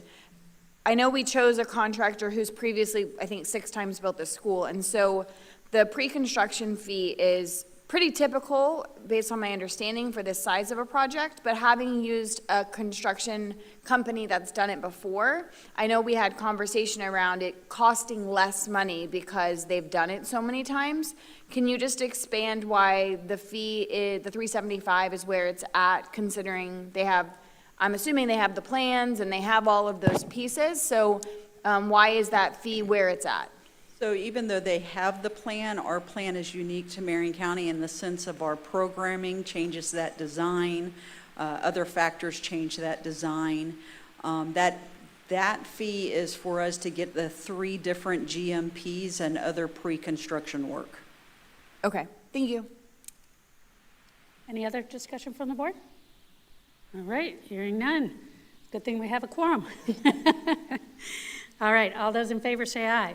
Aye. Aye. Those opposed, nay. Motion passes unanimously, 3 votes to 0. Thank you.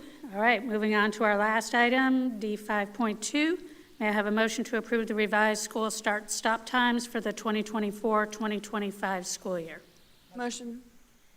Motion by Board Member James, second by Vice Chair Conrad. Dr. Gullett, do you have something to add on this item? Yes, thank you, Madam Chair. The reason, board, this came back is for a revision to our very often discussed school start and stop time is because we needed to make an adjustment to Lake Ware High School to ensure that we are meeting all of our contractual obligations for our staff. Thank you. Thank you, Dr. Gullett. Is there any discussion from the board on this item? I was just going to mention, I talked with Dr. Brewer, and the question I had was, with a 7-period day, were we still going to meet the amount of minutes that are required for credit? And we are, so I just wanted to make sure that the community was aware. Absolutely. Thank you. Any other discussion from the board? All right. Hearing none, we're ready to vote. All those in favor say aye. Aye. Aye. Those opposed, nay. Motion passes unanimously, 4-0. All right. Thank you all. All right, if it's okay with the board, I figured we would wait for board reports and concerns until the end of our work session, and then we can do it as a full wrap-up. Okay, sounds great. Well, this was a pretty short special meeting. Motion to adjourn. Motion by Board Member Campbell. Second by Vice Chair Conrad. All those in favor say aye. Aye. Aye. Motion passes unanimously, 4-0. This special meeting is adjourned at 11:06 a.m. All right.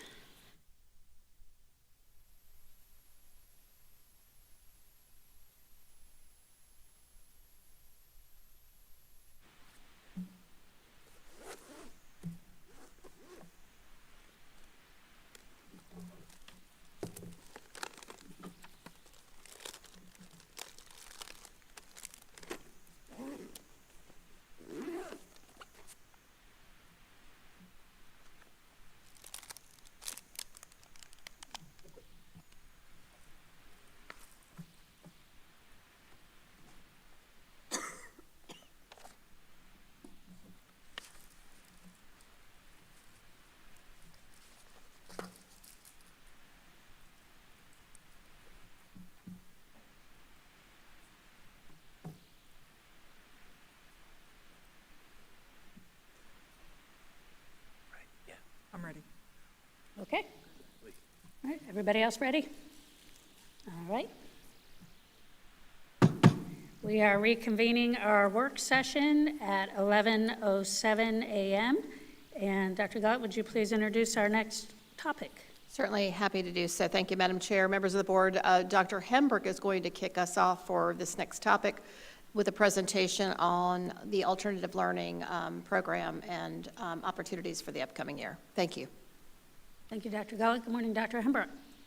Good morning, Board Chair, Vice Chair Conrad, board members, and Dr. Gullett. Today, we will share with you the plan for the alternative learning for the 24-25 school year.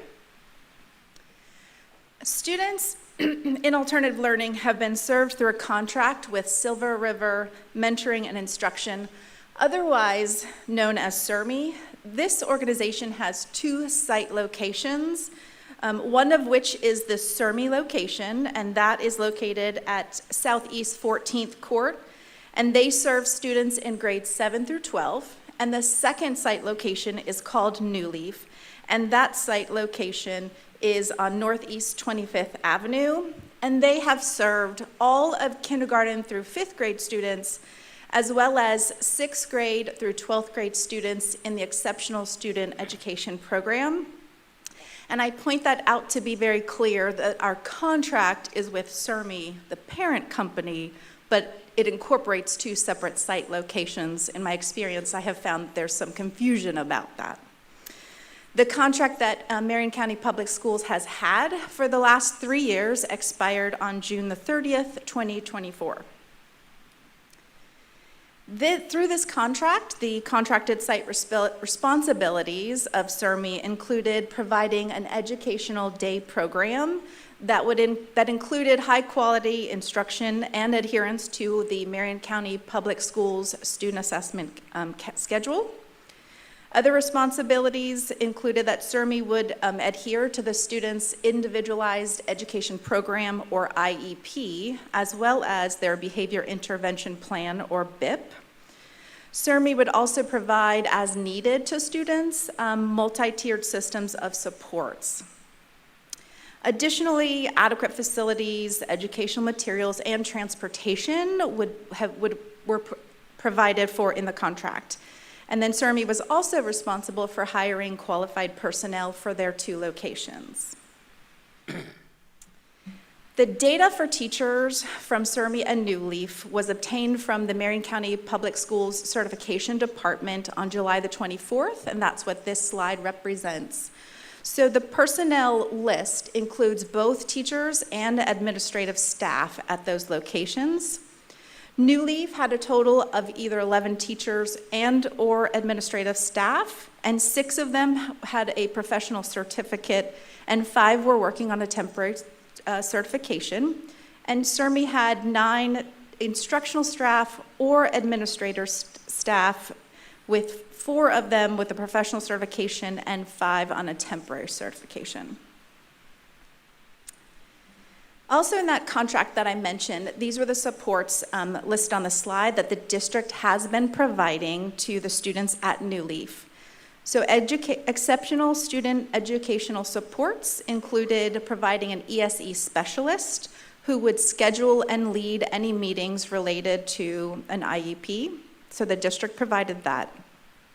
Additionally, the district, through contracted service providers, would also provide speech language therapy, occupational therapy, and physical therapy.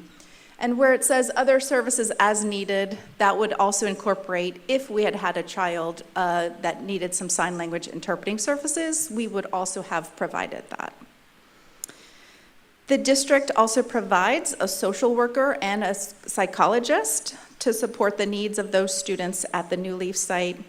And the district conducted all functional behavior assessment requests and also provided a school intervention therapist for students. This chart shows the contract specifications for the financial cost of the contract with CERMI.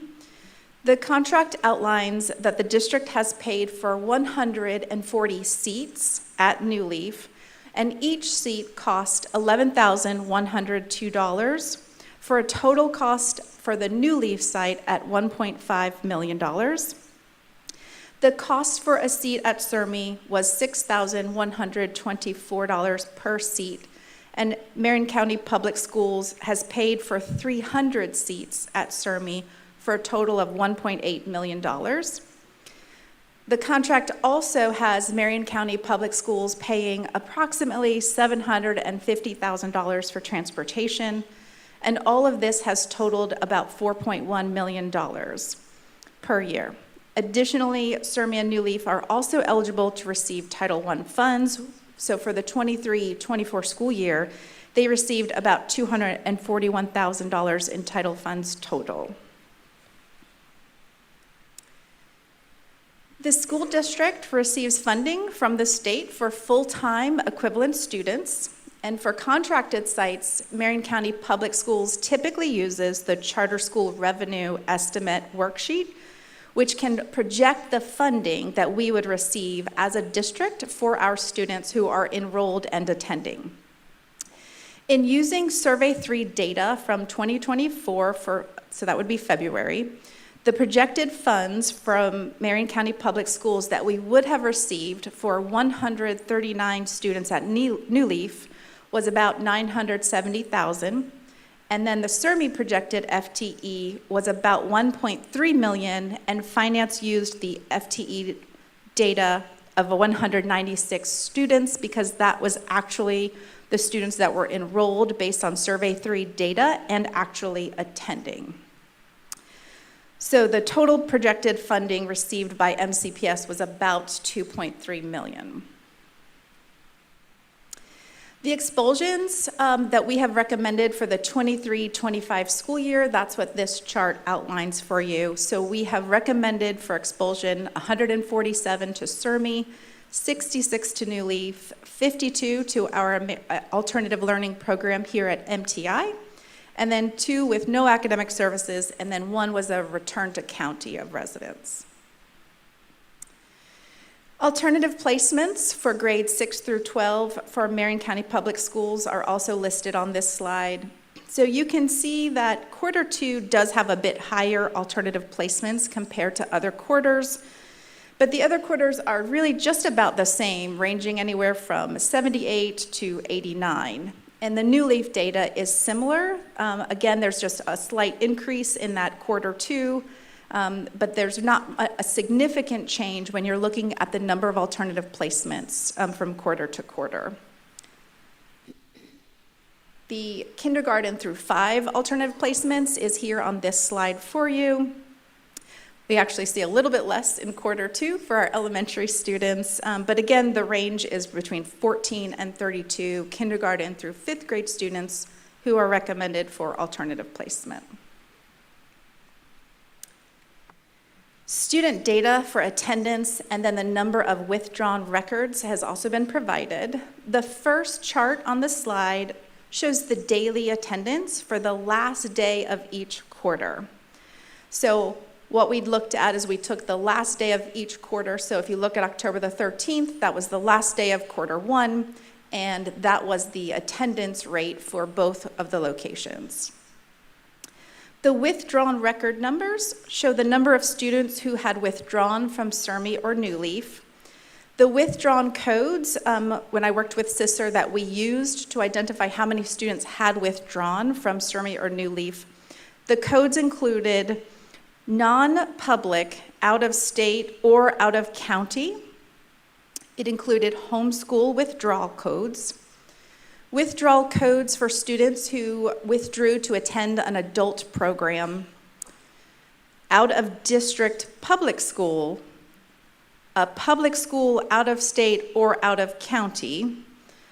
We also included a withdrawal code of students that attended either a DJJ site here in our county or a DJJ site that was out of district. It's important to also note when you're looking at these numbers that some of these numbers are actual numbers from students that were recommended for expulsion during the 22-23 school year. And so there were multiple records of students that also factored in. Some of these were repeat offenders. And then some of them also were students that had entered and then had not shown up and then withdrew. So for the past several months, there has been a team that has met regularly to discuss the future of alternative learning in Marion County Public Schools. And what I've actually learned through that process is that bringing in alternative learning internally has not really been a new topic for Marion County Public Schools. There have been lots of conversations over the course of time in the past that's had discussions about this. The team has met on this, and we've had some great collaborative conversations. We've included personnel from multiple departments that included ESE, student discipline, the principal at MTI, CISR, finance was involved, transportation. We talked with facilities, the curriculum departments, and then as needed, when we needed to answer specific questions, we included more people. So there's been a very robust conversation about our alternative learning for next year. And I do want to actually thank them all for their input because we've had a lot of good conversations. So we're excited and confident about the alternative learning program that we have planned. The alternative learning program will include expanding the current program at MTI, adding 2 elementary pass sites, and then also utilizing our current pass sites.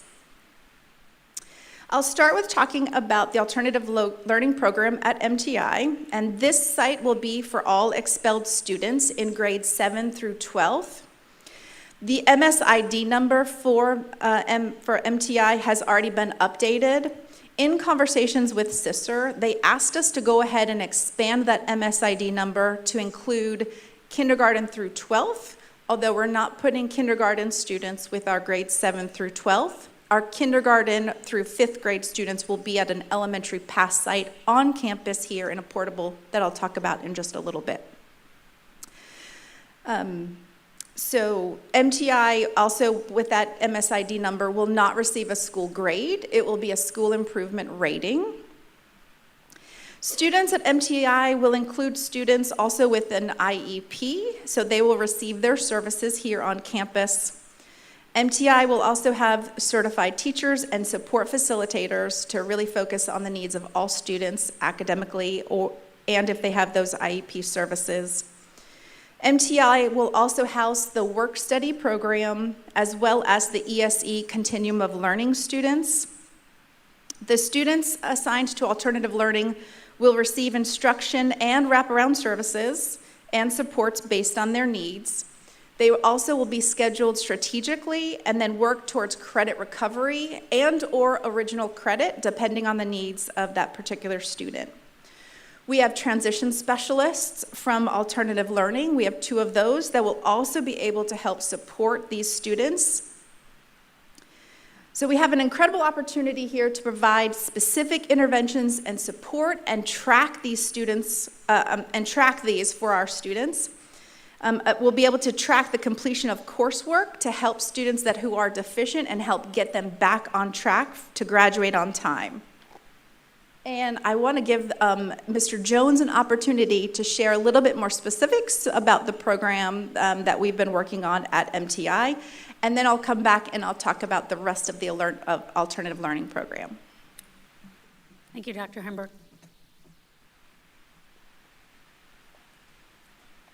Morning, Mr. Jones.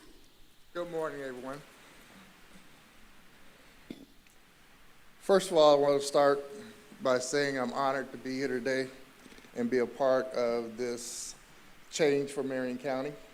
I am really thrilled, and I applaud you for being courageous enough to take this step. Students are the forefront of all our decisions. I repeat, students are the forefront of all our decisions. We're trying to do the best job for all students. The process is not going to happen overnight. This is a process that we are undertaking, and I don't know the exact figures, but at least for the last 22 years, we have not had this under our roof. And we're here to say that MTI staff, we started a culture, and we're ready and willing and excited to expand on that culture to help all students be successful, help all students fulfill their dream, fulfill that passion that Rashad Jones talked about last night. We're going to do that by implementing a structure. We're going to do that by giving students opportunities to speak. We build a relationship with students. We're going to expand upon that relationship that we build by working with you as a board, our district leaders, to ensure that when the students are leaving MTI, that they're going back to their base school better than what they came to us. Right? We do that by utilizing the platform Edgenuity, but we're not sticking students on a computer primarily. We're taking care of their needs, looking at their individual needs, so each student has an individual education plan. Even if they do not have a 504 or IEP per se, we still have to look at that individual student individually to make sure that we are recovering those credits, that we are making that student successful for when they go back to their base school. If they're going back in the third quarter, making sure that the standards that was covered in their base school, that those students are getting those standards so they'll be ready to incorporate themselves back into the classroom. So we do know we have a huge task available. We're set and we are ready to achieve that goal. And we have achieved 26 on our forefront, and we are here to see what we can do to make sure that Marion County Public School System is the best school system that we can possibly make it. Right?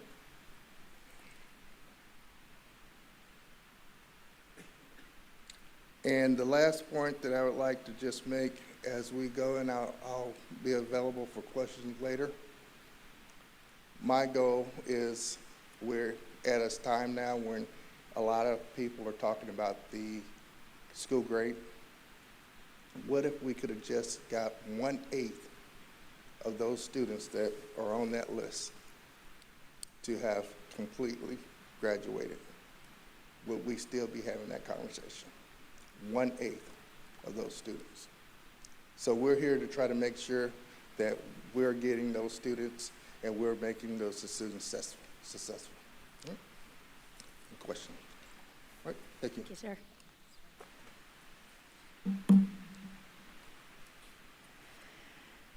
Marion County Public Schools was awarded a Stronger Connections grant, which provides funding for a certified teacher and a paraprofessional for 2 elementary pass sites.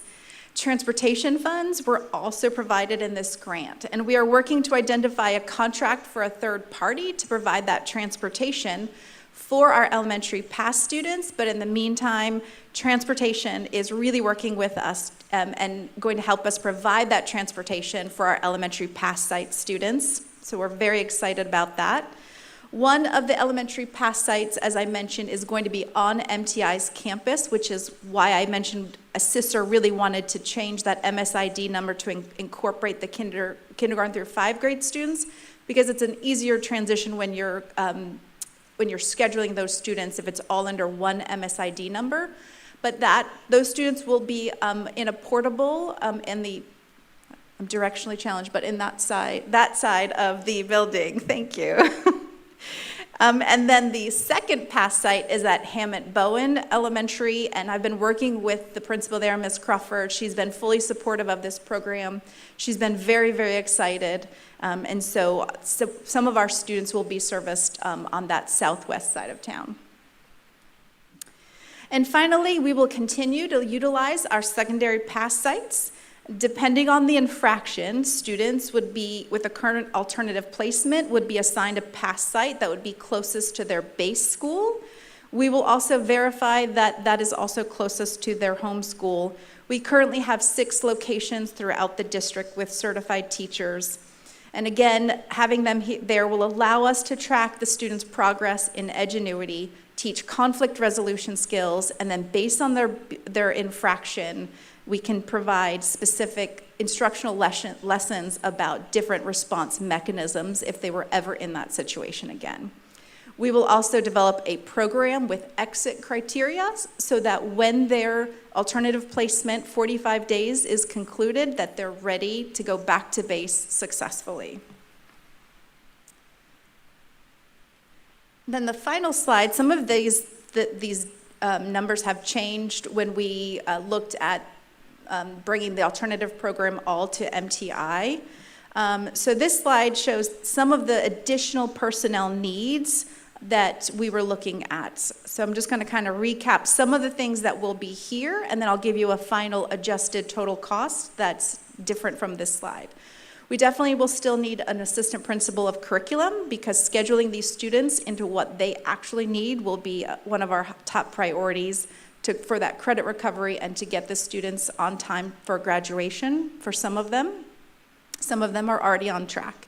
So assistant principal of curriculum instruction, we've added 7 instructional teacher positions, and those positions are already posted, and Mr. Jones is going through those resumes now. We will add an additional SRO here at MTI. We do not need the healthcare assistant or receptionist at MTI because we already have those.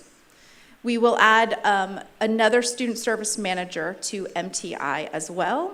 So in total, what will be here at MTI is we'll have a total of 17 certified teachers, 3 support facilitators, 2 SROs, 3 student service managers, the principal, 2 school counselors, a behavior specialist, a behavior technician, and we'll need 4 more paraprofessionals.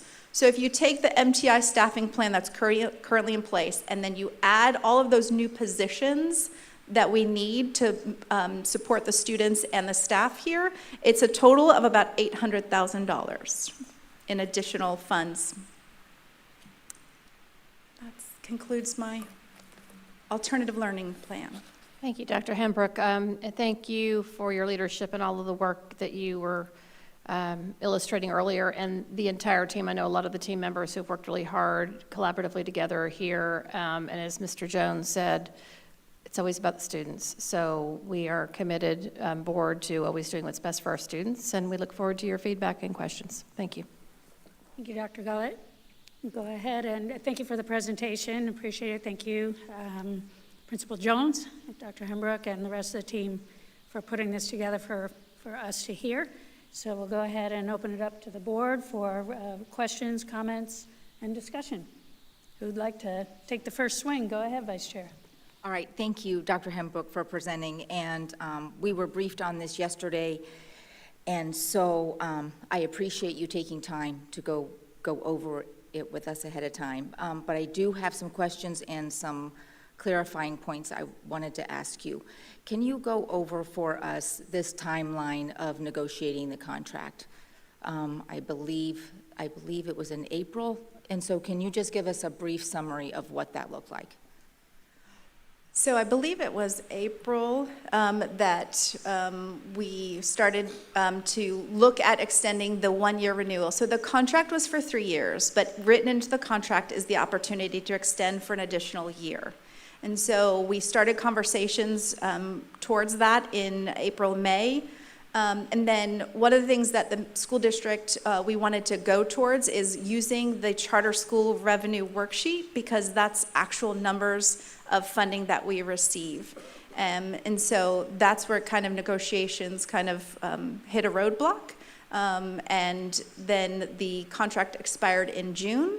So I think that answers your question about the timeline of the negotiations. We couldn't reach an agreement before the contract expired. Okay, very good. And I wanted to clarify that because there's quite a bit of conversation within the community that this was just an instant decision made by the district. And so I wanted our school staff particularly to know that this has been an ongoing conversation. We just haven't been able to find resolution. Correct? Yes, ma'am. Yes. Okay, thank you. And then I have a few other questions. Can you tell me what are the 6 pass sites for our secondary? Yes. Dunellen High School, Howard Middle School, Westport High School, Lake Weir High School, Forest High School, and North Marion High School. Okay. Thank you. I appreciate that. And so on the worksheet that you provided us as in board docs, if I'm reading it correctly, it looks like there's going to be 75 students placed at the secondary pass sites. Is that correct? It's about that number, yes. And again, that was dependent on their infraction. Okay. And so I don't know if you divide them up evenly. I know you looked at where their base school is going to be, but that's 12 or 13 students that would be added to each pass site. And so my concern is at many of those locations, those programs are full a lot of the time. And so what does that do for our students that are just on like in-school suspension? They haven't been expelled. And so how are we going to accommodate the students that are there from the school and the students that are coming from expulsions? Okay. And I'm going to ask Dr. Brewer to correct me if I'm wrong, but I believe schools have a in-school suspension site that they run with a para, and that's different than our positive alternative to school suspension sites. Those have a certified teacher, and those fall under student discipline. And so those students, those classrooms, when I've done my walks this year and I look at the attendance data, they haven't been full to capacity. And even with some of our new numbers, we're looking at maybe 9 or 10 students per class in some cases. So we feel that we have based on the numbers, we have the capacity, and again, we can be strategic in where we place them. Ideally, we want them to be closest to their home address, because we don't want kids on buses for a long time or kids traveling across the district. But it will require us being very strategic in placement. Vice Chair Conrad, I think I understand what you're trying to ask, if I may. I think what Vice Chair Conrad is saying, because it's the same question I have, having been a high school administrator, is PASS is used in lieu of OSS for students who have an IEP. And so I think what you're getting at is not ISS, but PASS being used in lieu of an OSS for a student who needs continuing services, and we don't want to use their 10 days out. And so those seats are taken by schools, base schools, who offer PASS to a family instead of OSS. And that is a question and concern I also have, is how limiting are we now going to be for a school who needs to use PASS to be able to give a consequence to a student who has an IEP? Is that? Correct. Okay. And thank you, and that brings me to another point. So if we have a student that's alternatively placed with an IEP, we are not placing them in our pass site. So we're not taking up one of those particular seats because not all of our pass teachers are ESE certified. So in that case, those students are going to have to come to MTI because that's where we have the support facilitator. So the pass site is then only, I'm sorry, I don't mean to. No, you can go ahead. The pass site's only being used for alt placement 45 days? Yes.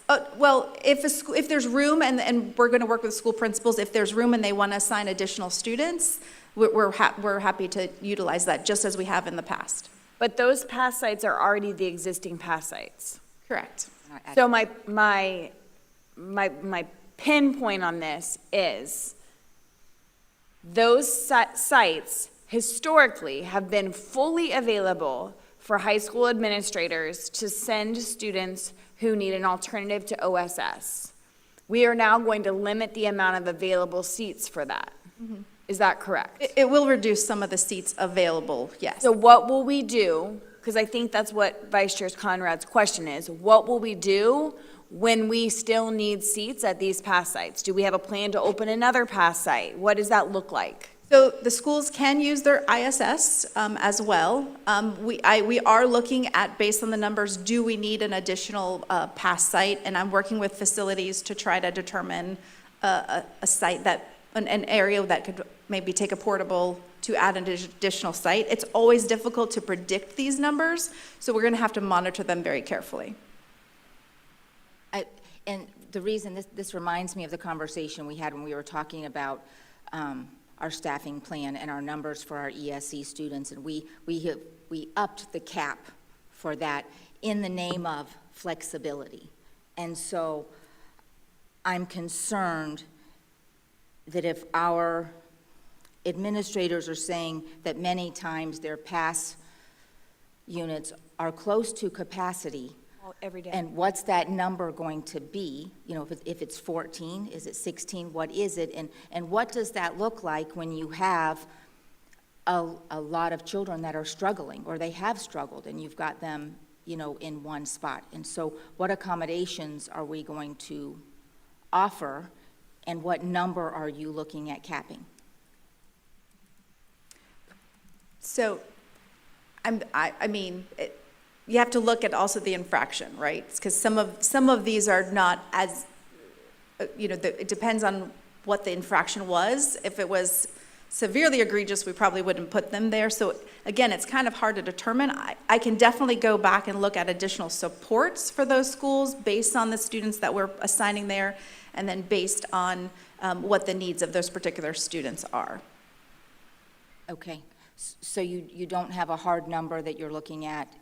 I'd like to keep it under 15, but again, if some of those are, I'm trying to think of an infraction off the top of my head. Non-egregious? Yeah, non-egregious. So you can have more students if they're non-egregious, but if you have some that are non-egregious, we would have to look at a different placement if we're getting additional numbers. So 15 would probably be, in my head, what's manageable, given the students, but again, it depends on their infraction. Okay, I'm thinking about the whole picture, and when I think about the students that have come before us and all the issues that come with this, it may be a non-egregious act, but they also may have missed 47 days of school. Mm-hmm. And so the load that teacher carries, even if it's 15 or 16 students, it is a larger load, that they have to work with. Mm-hmm. And so I just, I'm just going to generalize here. We're constantly working to improve our district, and that is most importantly the success of our students. And I do not want to put too large of a burden on our schools as we're working at moving forward, improving our school grade, meeting every student needs, not just the ones that we're speaking about here. What kind of load is that going to put on the deans and the assistant principals and other staff members at our schools? And so I just want to make sure that that's been considered, because we can't just drop them off and leave them there and expect the school to take on this extra burden without support. And so that's my concern. Absolutely, and those are the conversations that I've had with the principals, and what I've shared with them is in the event of an actual emergency, that's when we would ask for help or support. But other than that, because these teachers fall under student discipline, it would be the student discipline department that would provide additional support. So if that means that we would have to go out and help a particular classroom for a few days until the end of a quarter and students are returning back to base, then that's what we'll do.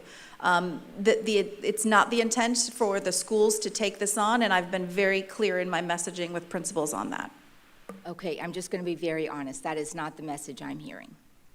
And there is a lot of concern about the burden that it's going to place on the school as a whole, not just the staff, but the other students. Some of it is even location, like where the location of their pass is on campus, and how do they keep that separate? You know, one school is able to have that in an isolated area, and so to me, it's kind of run in a military style. You know, it's very strict, and the children have specific guidelines.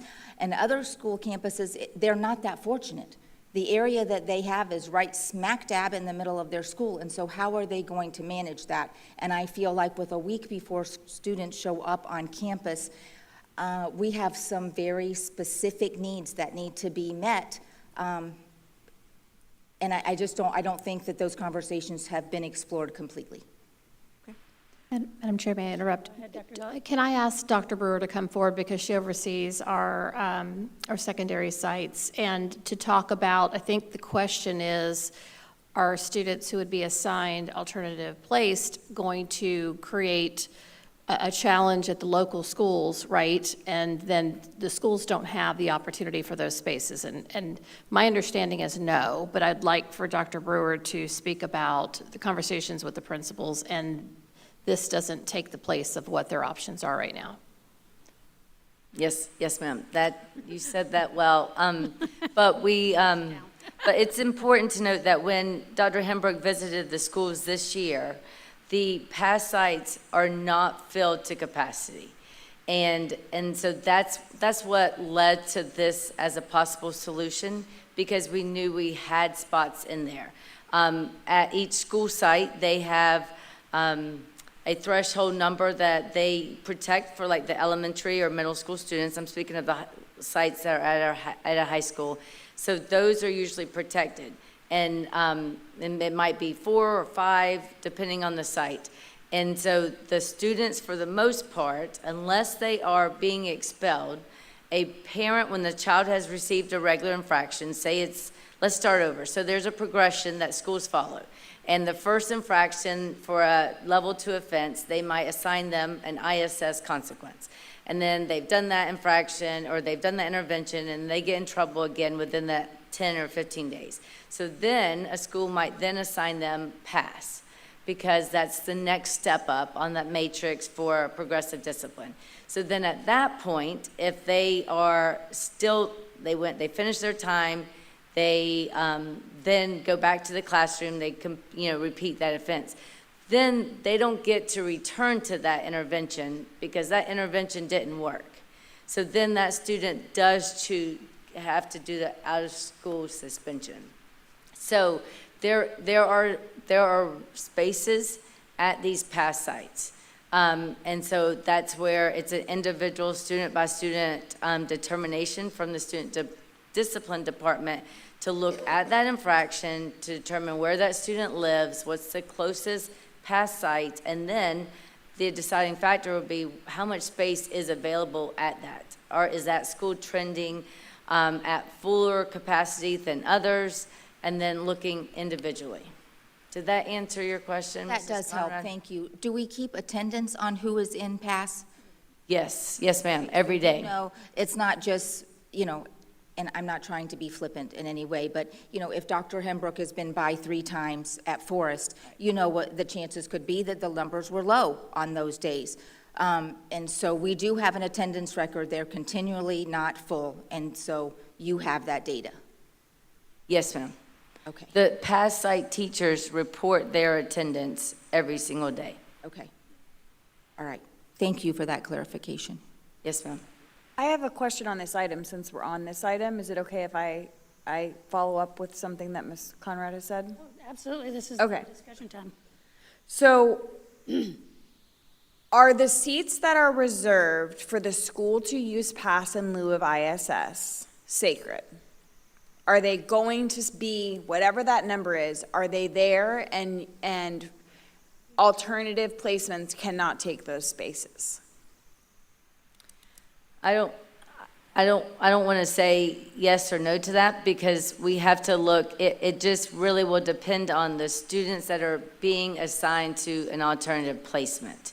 And so it would be probably, it would probably not be best practice to say, okay, 10 spaces are protected for North Marion High School, Lakewood High School. No, I'm not saying per school. What I'm saying is, we have a site at North Marion Middle, right? Right. And that pass site is utilized by presumably Reddick Collier, Spar, North Marion Middle, maybe North Marion High, Fessenden. It depends, right? There's a list of schools up there. How many seats in that pass classroom are reserved for those schools to use in lieu of OSS? Is that number determined, and is it a sacred number?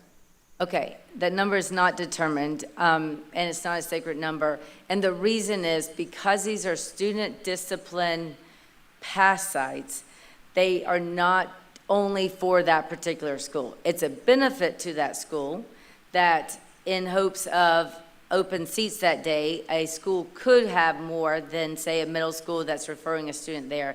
But no, there's no protected number.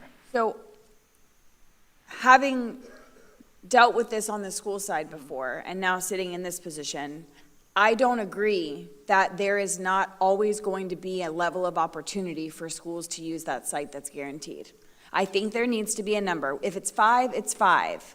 But there needs to be a number that is reserved for schools to be able to utilize those seats. Because what I foresee occurring, based on the nature of our discipline data over the last few years, the discipline data has increased because we are using a strong code of conduct and enforcing it with the full extent that we are allowed, and I'm in full support of that. But with that being said, if alternative placements fill up that pass site and remove the opportunity for Donnie Manning to place a child in pass who needs an opportunity in lieu of OSS, because Donnie Manning is on day 8 with this particular child, and it's only November. I do not, as a board member, feel comfortable saying, sorry, that's alternative placements taking it. I want, and I guess maybe this is new and I've never thought of this before because we never used it for alternative placements, and so it's always just had seats available, and is that correct? Like, pass sites previously were just available as the seats were available to schools, right? Right. So now we're going to prioritize alt placements, and it's going to limit the availability for schools. So as a board member, I do not want to see all of the seats taken by alt placements. I want to see whatever the number is, I want to see that number reserved for school sites to be able to use. And the schools among themselves can, whoever gets it first gets it first. I'm not saying Reddick gets 2 seats and North Marion Middle gets 2 seats, but I want to see a set of seats available for schools to use for pass. I can get on board with that. And I feel like that's a compromise. I would feel much more comfortable if we said, we have 7 seats that will be available for the schools that utilize that one pass site, so that we are still giving some control to our school administrators, and they're not losing the option of what they are already utilizing to keep their campus safe and successful. Thank you, Vice Chair. Dr. Gullett. Yes, thank you. Madam Chair, Board, I understand the questions. And team, I know you said this at the beginning, Dr. Hembrook, about adding more sites. And my understanding in our conversations was we were going to protect the schools and having the ability for them to use it. So I concur with the board in protecting those spaces and working, as board, we're navigating this as a whole new approach. So I agree with the protecting the spaces, especially out in our community at those sites for the schools to use. So we will make sure that happens. And I know that's something we talked about. I don't know that a number was created, but we will make sure that happens. And that this doesn't drive out the school's ability. If they need more, then back to your comment, Dr. Hemrick, we add another site. So I just want to go back to that, because I do agree, that's important. Chair, so while I appreciate the dialogue and specifically what Dr. Gullett now has said to back up what the dialogue has been, what about the schools that don't have pass sites? They go to these others. They go to the others. And I understand that, but we only have one middle school pass location? So the pass sites can be utilized for middle or high school. So at Howard Middle, sometimes we would have a high school student on the campus. At North Marion High School, we might have North Marion Middle. We used to also include elementary students, second grade and up, but now that we have those elementary pass site, that frees up some of those spaces. So it's more regional, if that makes sense. Sure. So, but part of the reason, and I'm not trying to get off into a totally different topic, but part of the main reason we're having this conversation is because we want our alternative placement students separated from our students who are expelled. Is that correct? I mean, that's part of the reason we're having this dialogue. So, in a perfect world, if we had a space where we could fit all of them, I don't know that we necessarily have a hard rule fast that we have to separate them. When we had the contract with CERMI, we would have had alternatively placed students with expelled students there. Right. What we have found is a lot of times the families of those particular students would opt for another choice than having their students with expelled students. Absolutely, and we understand that. We've heard that repeatedly as board members. That's one of our primary concerns. But ultimately, this all comes down to space.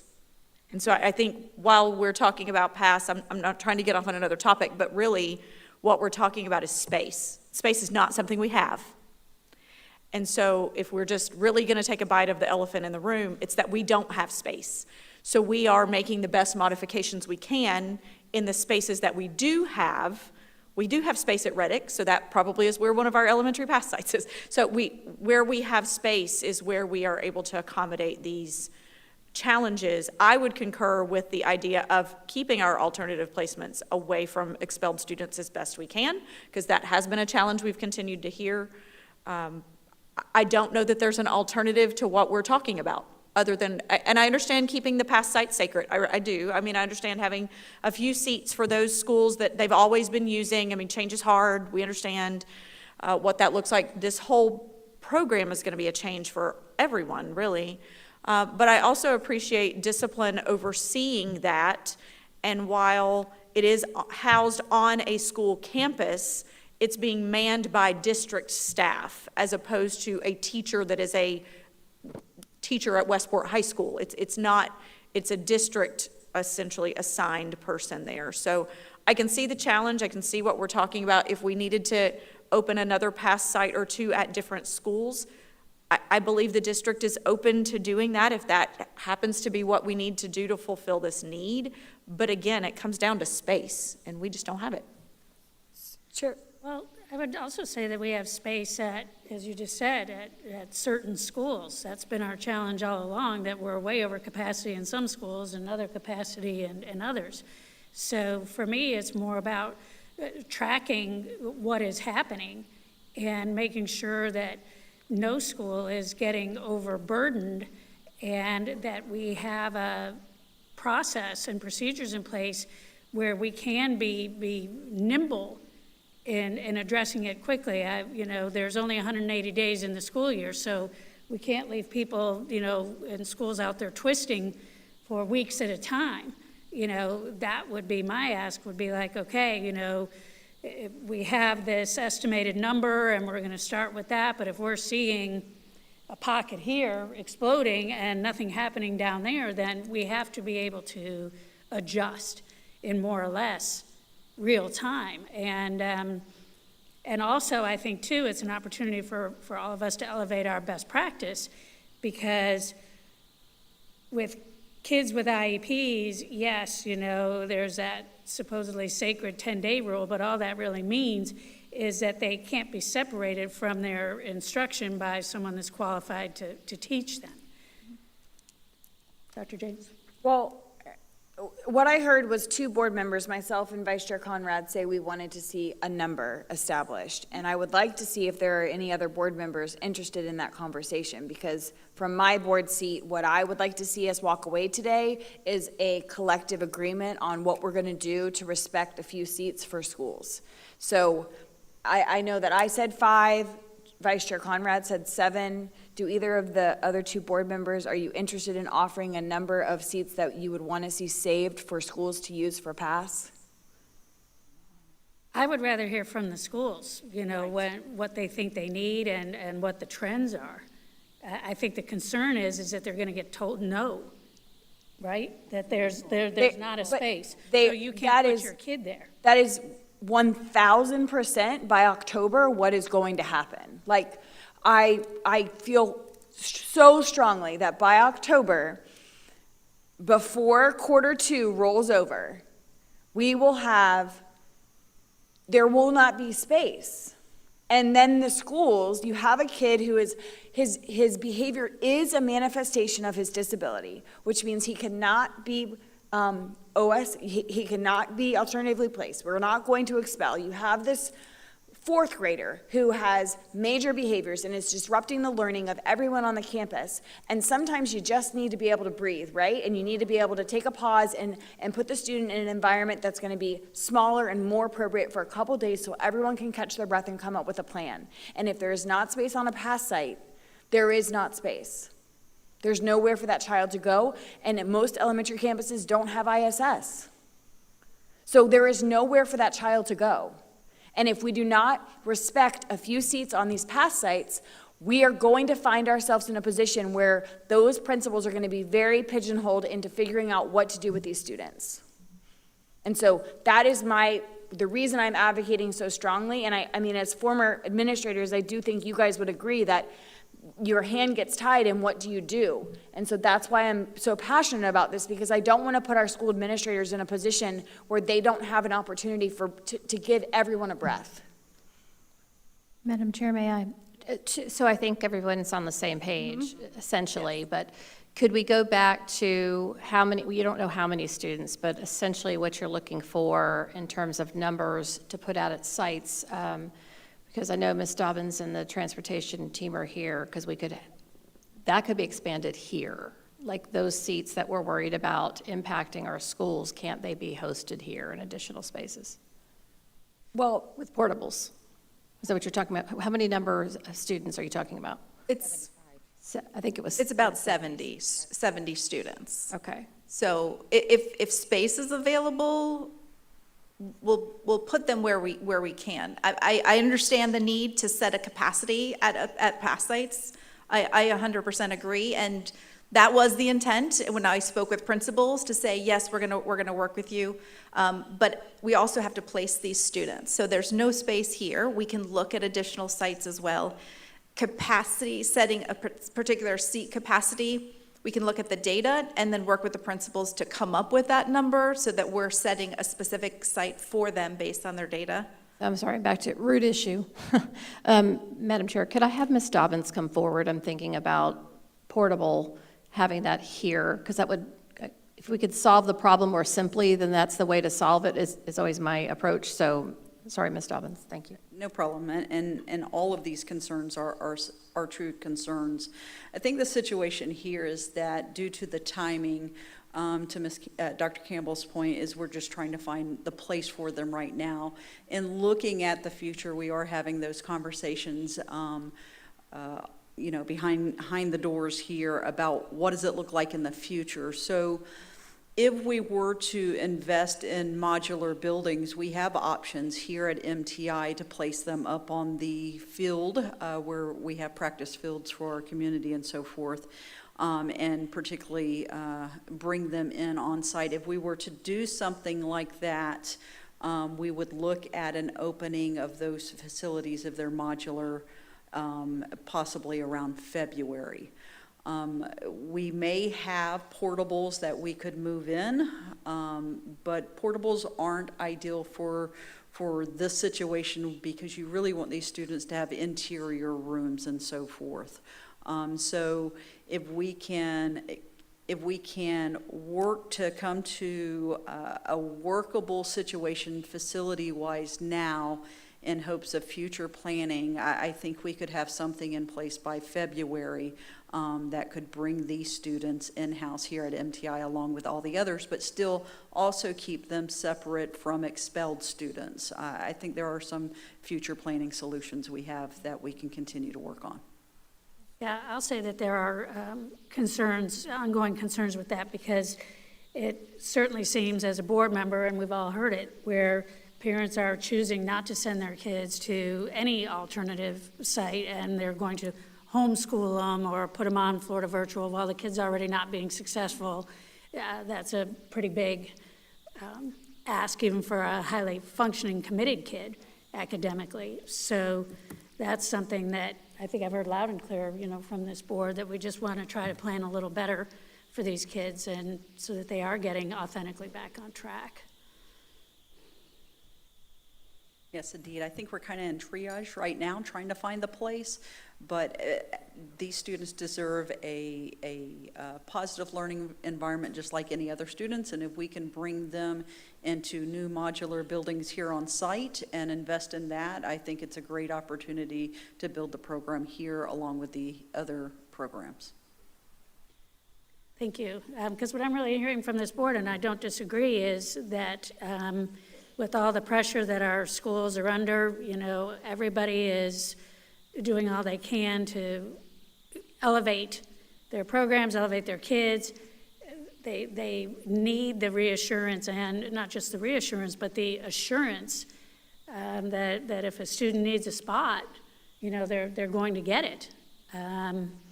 But on the flip side of that, it is definitely my intention, if we're going to move in this direction, that it helps us continue to elevate our services to all kids, so that hopefully there'll be fewer and fewer. That is the most stressful thing in the world, to have a kid that's just tearing things up, and you're worried about running out of days, and you're worried about what that does. We get dinged for over suspending, and what does that really do to help them anyway? But then again, as board member James shared, and I don't disagree, staff just gets to that point where they need a chance to catch a breath, to come together, to make a plan that's hopefully going to be a little bit more workable to have that kid be successful.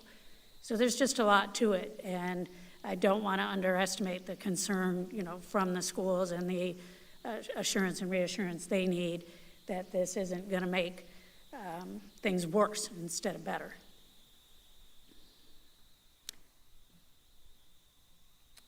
What else? So, I can get on board with if we need to have a set number, but I don't want to determine that as the board. I feel like that's a process, that's not a policy, a procedure, not a policy. And so I agree with having a set number, but potentially it's based on the number that schools are taking right now, because, we only have 2 elementary pass sites right now. So, we have 34, whatever the number is, of elementary schools we have. So, you can't be taking, 2 per school. You're not taking that many. So I can totally get on board with reserving some spots specific for schools to be able to utilize apart from discipline. You all will have to work on how that looks, because again, discipline staff overseeing this as opposed to school staff overseeing it may look a little different than what it ever has before. But I don't want to set a number, personally. I agree. You all need to set the number. You know what the data looks like. You have history. You've shared with us the number climbs in the second quarter. If what Ms. Dobbins shared, and we're able to add portables, that would put us having everybody on campus at the peak, really, of our discipline issues. And so I can get on board with that. Mr. Jones has not had a chance to chime in as this conversation has turned a little bit. I just want to offer him the opportunity is that there's anything he wants to share that maybe as a board member I wouldn't know, or So I just offer that. Because we're talking about, right now, the number would be 75 more students, and your campus is just growing overnight. I think one of the things that Mrs. Dobbins mentioned, we're trying to get a long-term solution, because one of the concerns that everyone brings up is, how do I separate the non-Regis students from the Regis students? So eventually, we're going to have a long-term solution for that. August 12th, I'm not sure that solution can be obtained without having those students go to a past site. Because right now, the amount of programs that we've listed that's going to be here, then I'll have to take all those programs and then decipher which students are Regis and which students are non-Regis, and then move them someplace else. So I think this is a solution for currently, and then we need to work on that long-term solution to satisfy those needs, because as we found out this past year, the non-Regis students and the parents, they really want their students to continue their education. They have been successful. Okay, thank you for that, Mr. Jones. I appreciate it. All right, other questions, discussion, comments from the board? Member Campbell? Sure. I'm just grateful for the work that the team has been doing. I have made public comments over the past couple of years that I believed the goal that I had as a board member was to bring our alternative placements and expulsions in-house. Having the ability to hold those students accountable, not only academically, but also for their attendance, that's what makes them successful. And understanding that some of these students have significant challenging needs beyond what we have in traditional public school for whatever, different trauma, different everything that causes them to actually be in one of those scenarios. I know that, in my opinion, this is a long time coming. This is something I discussed very publicly last year, saying, you know, I felt we needed to move forward in the direction of bringing this in-house and taking this on so that we can truly follow those students, that they're not going away from us for any period of time. They are still always within Marion County Public Schools, and we can hold them accountable a lot more closely. And so I know this isn't the ideal solution. I know this is somewhat temporary in a way, as Mr. Jones just said. Some of it isn't exactly what we want to look like, but this is our transition year to get us to where we can eventually make sure that all of these students are successful. The withdrawal rate is high. We have heard in this past year, maybe to 2 years of my board service, we have heard more families come before us that are petitioning the consequence of their expulsion than I had in my first 2 years. I can tell you that for sure. And so the last 2 years, and Ms. Thrower's been here longer than I have, Chair Thrower, right, just within the last year, we have created a whole different day and time because of the numbers of parents who are petitioning this board and disputing where we are placing them because of the only option we've had. And so I think it's time for us to reset, and the time is now. And we, unfortunately, we're not able to come to any other resolution or conclusion beyond where we are right now. And so I'm just grateful. I know this work has been hard, and you guys have even had a backup and punt this week, and we understand that. But with transportation weighing in on how it impacts all of our schools around the district with start times, and now how this site itself is transportation, it will be impacting them. But having them start at the same time as all of our middle schools, there's just a lot of good that even has changed just this week. And so I know it's still kind of a moving target a bit, but once we reach consensus today that this is the direction that we are moving forward in, at least this transition year, I think it'll be what's best for students all around. So thank you for the hard work. Thank you, Board Member Campbell. Anything else from the board? I just want to make a statement. Dr. Hembrook and Dr. Brewer, I jumped right in with my questions, and so I concur with everything that Dr. Campbell just said. I am thankful for the work that you are doing. I have an isolated issue that I'm concerned about, but I know it's been transportation and food services and all of the things, hiring at the last minute, and so I apologize for not stating that first, that I am thankful for the work that you're doing, and I know that it's hard, and it's been at the last minute, and so thankful for the work that you and both of your teams are doing. I'm very nervous about the past sites, and leads me to another question. How, if we wanted to, if we were able to, how quickly can a past site be set up? How long does it take? If there's actual space, like a classroom in the building, then it's really just a matter of getting the position approved, and then posting that position and then hiring. If it's where you have to bring in a portable or Much longer. Okay. then it's a little bit longer of a process. Okay. My other question, well, really, this is just not a question, it's a concern, and it might not be a conversation for today, but when we listed our past sites, I would be interested in finding out about adding another middle school past site. I don't have the discipline data in front of me, but when possible, when students are in proximity, I think it would be beneficial to keep as many of our middle school kids together and our high school kids together. I didn't realize that we only had one middle school pass site, and so I'd just be interested in some more information on that. Thank you. Yes.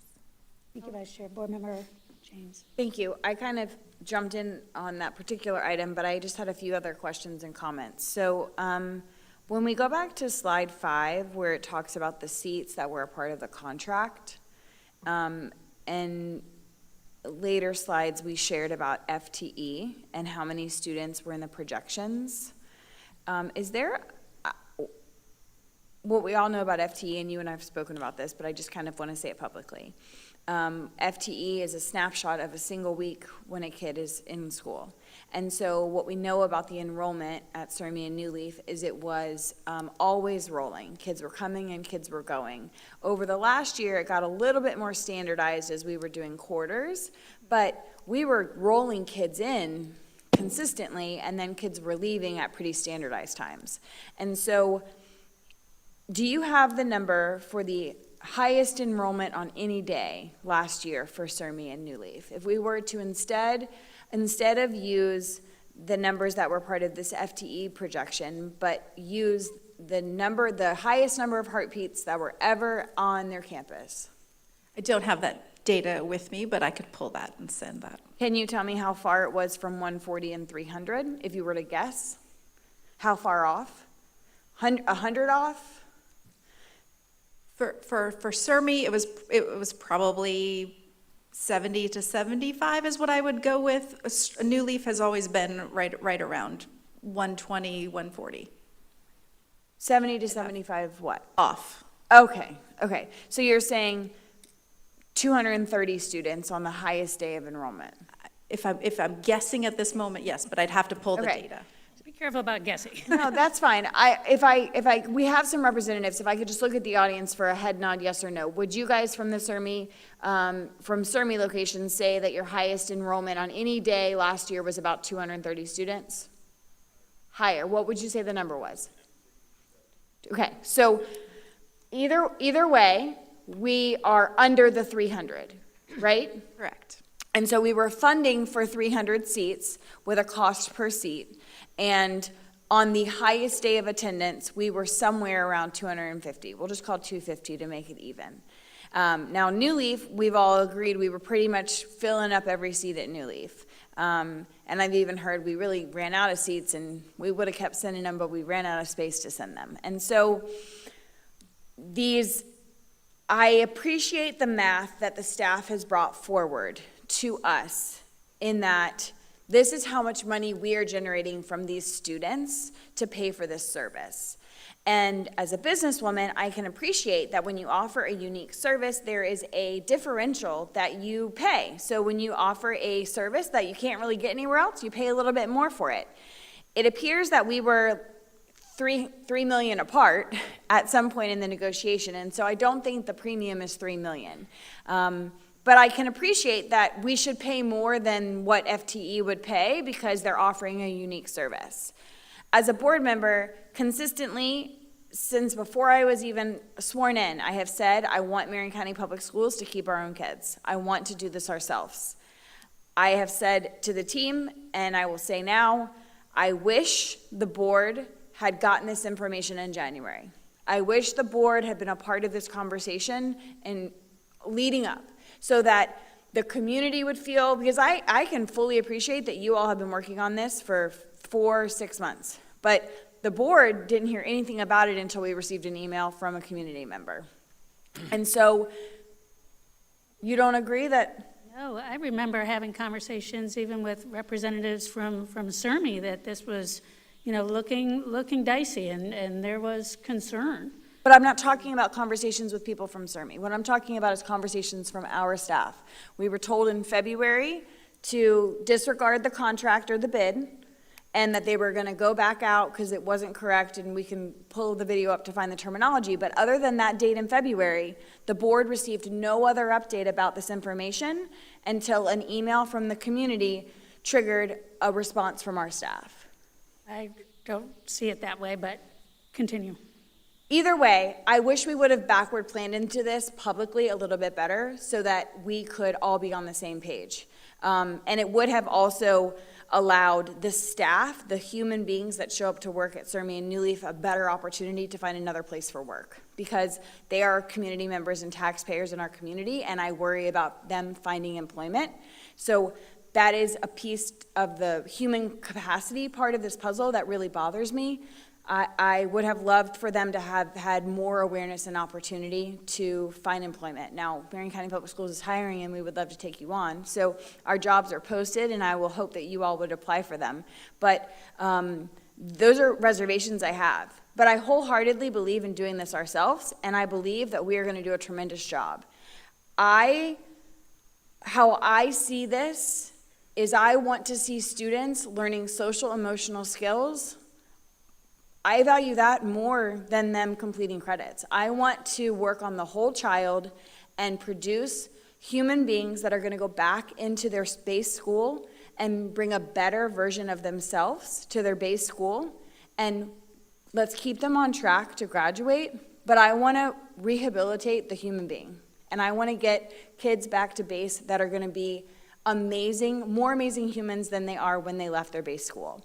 And I know that Mr. Jones and the staff that he is going to continue to grow are going to be the perfect person to do that.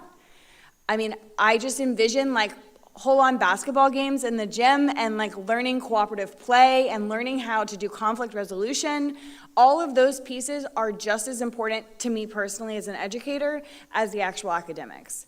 And so I am excited for us to do this. I just wish that we weren't doing it in the 11th hour because that is what is perceived to the community. And honestly, for me and myself too. So staff has my full support, and I'm ready to rock and roll.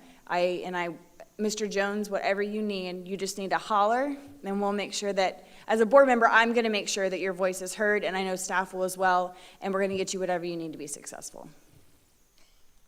Thank you, Board Member James. Board Member Campbell. Sure. I would be remiss if I didn't say that in turn, while I've always said I wanted them to come here, we have had good partners that have worked with us to be a solution for the time being that we've had them. And so the work that they've done for the last several years for us, I guess 20 some odd years, based on the numbers that we heard today, has worked to some degree. It has been a placeholder for what I believe needed to be a better long-term solution. And so I have received comments from board members of our partners this week, and I understand that I guess they had their board meeting this week to let the board know about it. So Dr. James, I appreciate your concern that this hasn't been a public conversation, but I don't believe our partners have been having a conversation either. So, I mean, I know that this is a conversation we had last year, and so I believed all along that there was a strategy being worked through to get us to where we are today.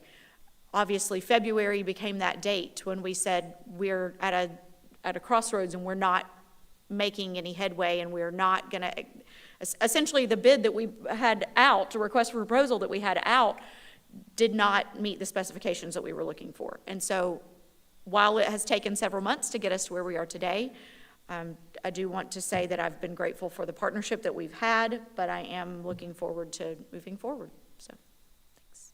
Thank you. I wasn't sure if you were trying to catch my eye, Dr. Gullett. No, nothing right now. Thank you. Okay, all right. Anything else from the board? Okay. You know, this goes back a long way for me, having been involved with kids with 8-day problems since 1997. And I've always looked at our partners, Surmy, Nikkei, Kingsbury, New Leaf, as just that part of us. You know, provide an arm providing a service that we were not in the position nor had the wherewithal to be doing ourselves through those years. And as far back as 2012, we almost got there. The school was already named that we were going to take in-house. It was going to be called Turning Point Academy of Excellence, I believe.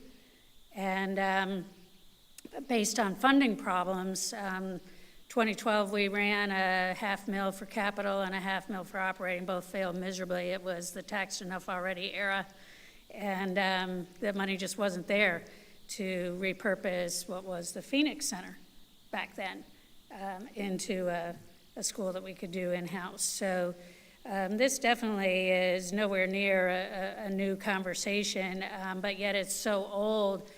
I think even in my mind, I was thinking that it might get down to the nth hour, but that something, you know, would be worked out.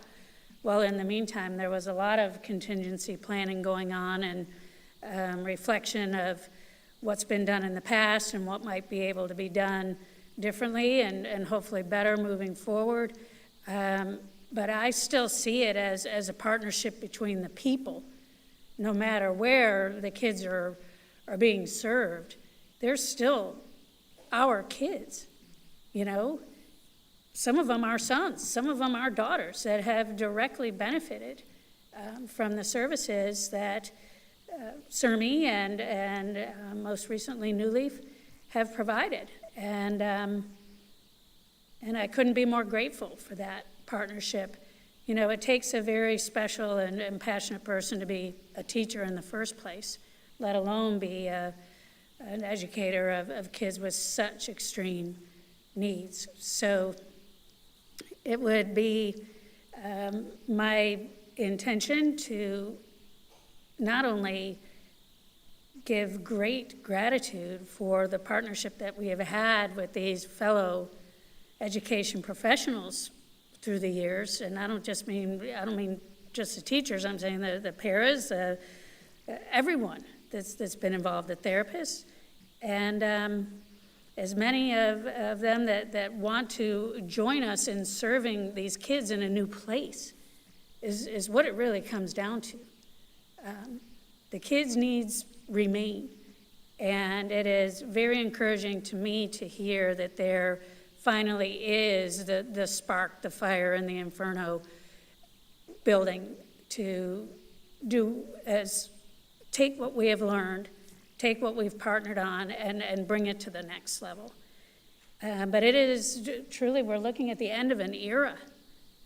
You know, we're talking more than 30 years, I think, of these partnerships and the relationships that you all have made with each other. So I just want to share with all of you that there's just as much a place for you with us as there has been for where you've been providing the services. So I hope that you hear the empathy in my heart for you and my gratitude, and also the willingness to see serving these kids in a new way and work through it. You know, we pretty much jumped on the non-egregious thing, and it has mostly gone really, really well. And building that culture, continuing to build that culture together where these kids finally get the sense of, I'm not going to bail to homeschool. I see the value, and the families see the value, and maybe even, I want to say at some point, a level of prestige because of the elevated services that I'm hoping that we'll be able to provide with work-study opportunities, with internship opportunities, you know, taking what we have done for so long and now really growing it. And you'll know you've really done something when the parents come to you and say, Miss, how could I get a job like you helped me get for my kid, you know? These are hard to reach families, and it's hard to build their trust, and it's hard to maintain their trust, but it can be done. But I don't want to lose the knowledge of what you guys bring to this situation, and I doubt that anyone else sitting up here does either. In fact, it would really be fun to see Mr. Keith around, you know? It would really be fun to see Peaches around and Mr. Runnels and everyone that has just been so integral to this. So that's what I have to say about it. I say let's kick it off, let's do it, let's take the ownership and making sure that every student that crosses our threshold continues to get elevated in what we can provide to them. So thank you. Thank you so much for everything and for being the partners that you've been. And I look forward to seeing that continue in new ways that I can't even imagine. So that's all I have, Dr. Gully. Public comment.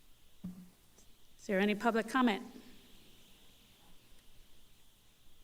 Dave Pichard? Richard.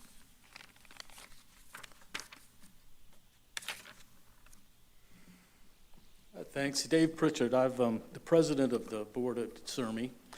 I go back to the 80s when it was Gainesville Ocala Marine Institute, and we had a school halfway between, and unfortunately the state felt that Marion County had moved to the level of needing their own school, which is unfortunate, but that's how we became CERMI and moved down here.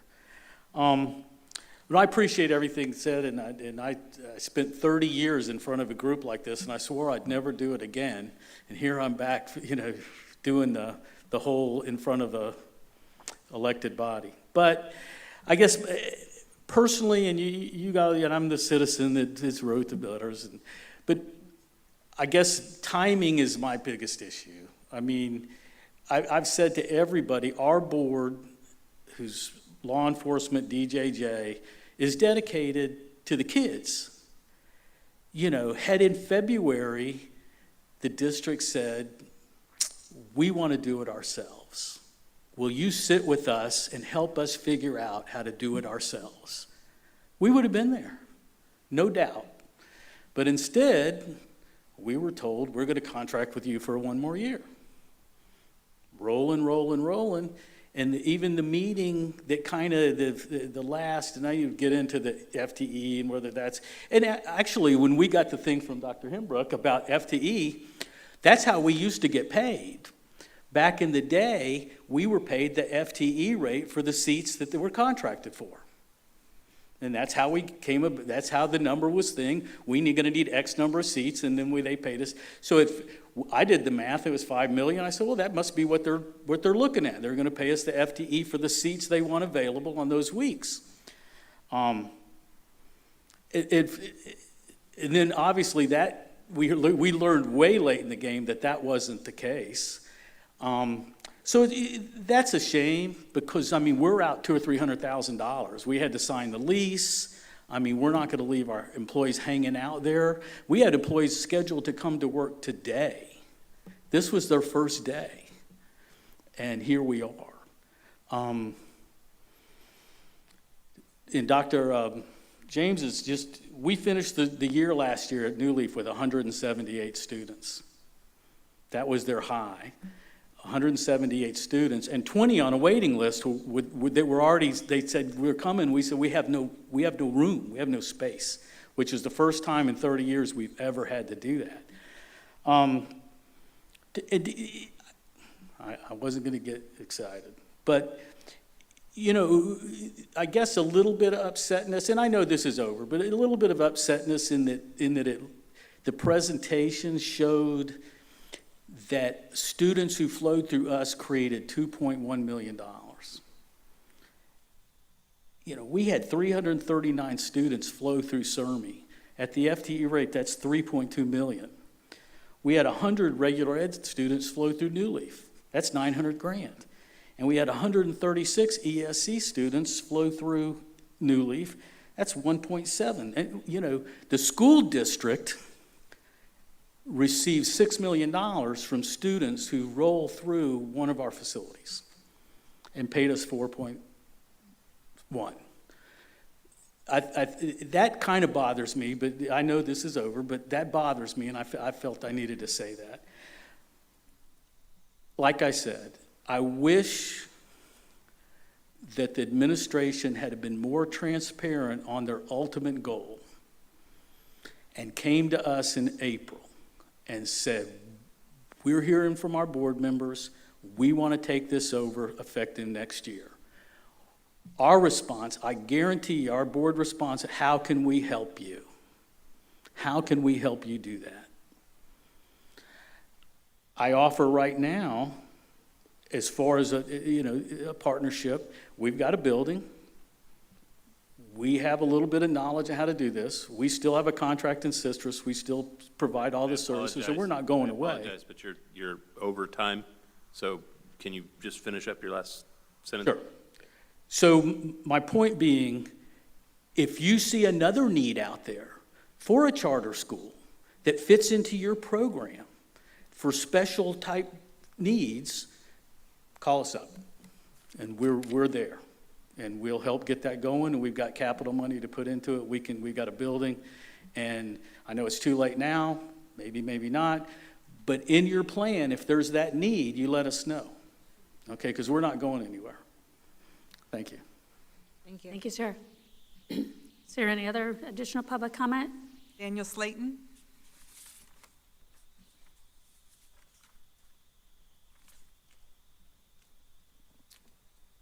That's Slayton, S-L-A-Y-T-O-N.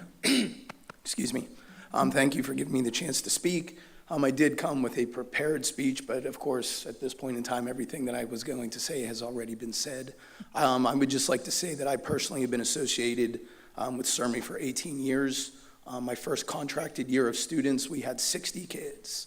And throughout the years, obviously, our numbers have ballooned on good faith negotiations because we had effective programming.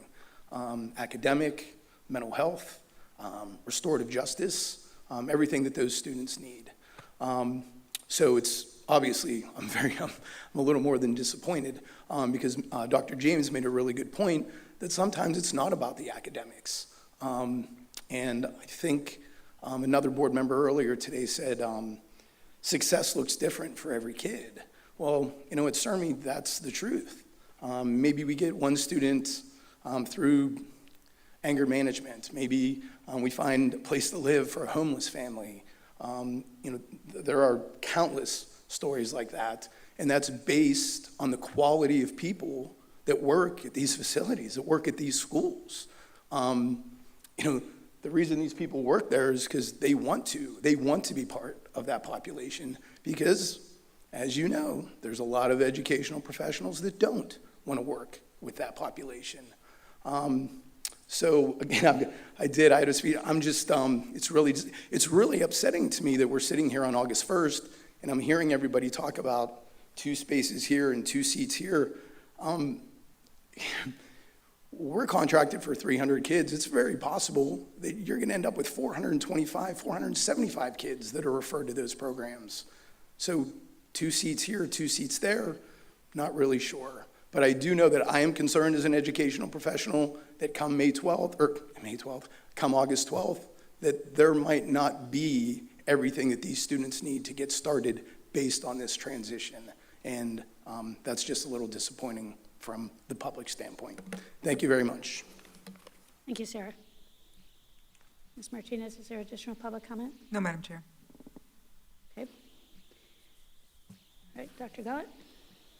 Thank you. So our last item for today, Madam Chair, I'll bring forward Ms. Williams-Jones to talk about exceptional student education and provide an update to the board. Thank you.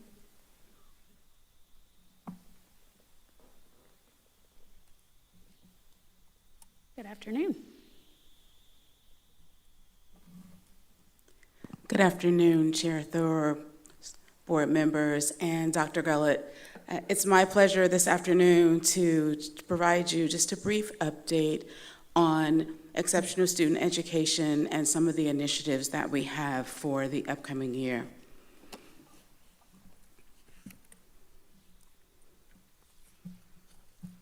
I'm actually going to start with just kind of a simple overview of the Individual with Disabilities Act, which is kind of how we get to where we are in providing the appropriate support for students with disabilities. IDEA governs the state and district processes, which really define how we identify and support students with disabilities.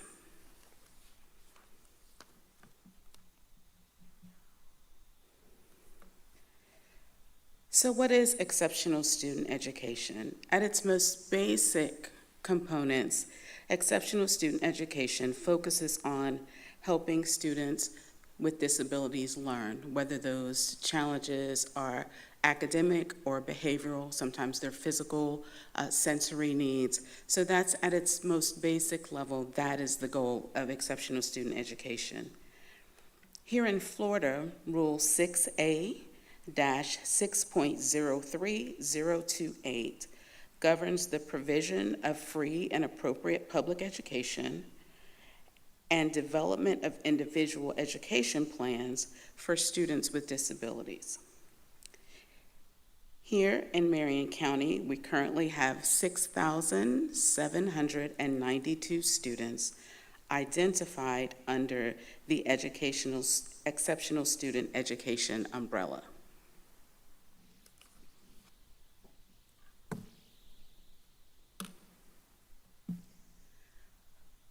When we are notified that a student may be having some trouble with academics or behavior, a school may request a meeting, or a parent may request a meeting to have discussion about the best course of action for a student.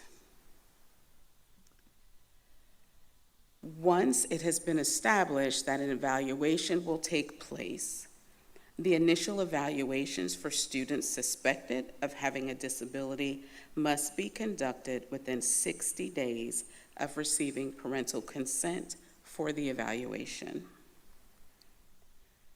Federally, 60 days is 60 calendar days, 60 school days. In Florida, 60 days represents 60 calendar days. So in essence, from consent to evaluation completion, it is about 45 days of student attendance because the weekends are included.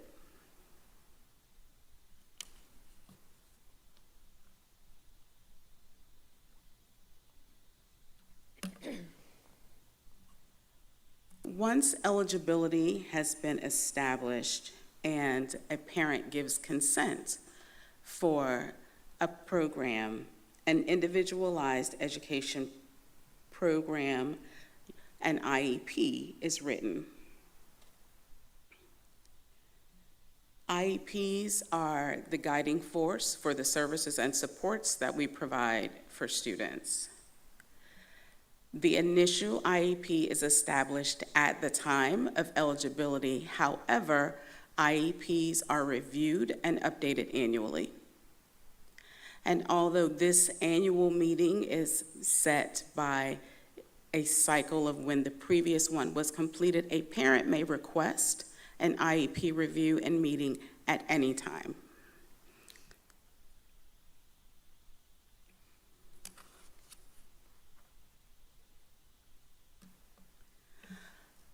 So once there's been the initial establishment of a student and a program and an IEP is in place, there may come a time where the current instructional delivery model for a student is not found to be sufficient in meeting the student's needs. At that time, the committee would look at the consideration of a change of placement. And so when we look at a change of placement, we are saying that we're going to change the services and supports that a student is receiving, and also possibly the location of where those services are provided.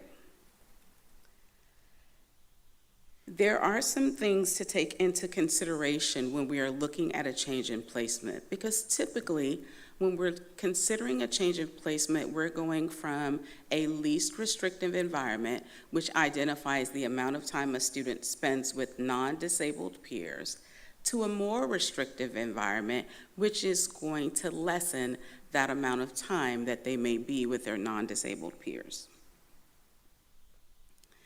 In order to consider a change of placement, sometimes it requires additional evaluations to ensure that the program is appropriate, and sometimes it looks at external supports, OT, PT, speech and language, to make sure that we have a full cadre of services available for a student.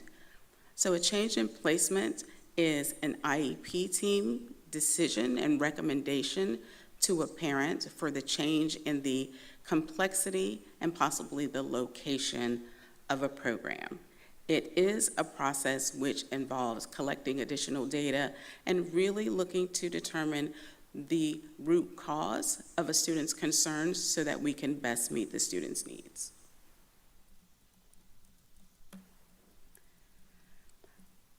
There is some concern and confusion. I know when I speak with parents around IEPs versus 504 plans, and so I just wanted to just provide a little clarification. So when we have students who have supports that are needed, and those supports can be academic or behavioral, there are various options to provide that. And so when we're looking at a student who has a 504, those supports are provided through general education. A 504 plan is not under the exceptional student education umbrella, and although the student receives accommodations, there are no modifications to curriculum for that student. Only students who have an individual education plan are eligible to receive modifications to the curriculum based on the needs identified in that IEP.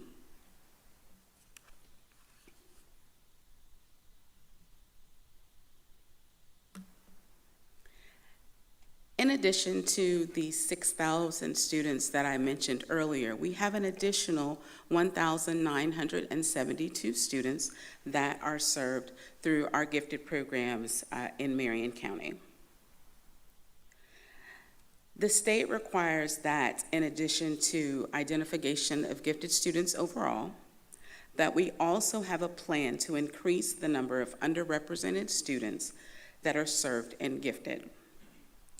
I just want to point out for clarification that according to Rule 6A-6.03019, underrepresented populations are defined as groups who are limited English proficient or who come from low socioeconomic status families.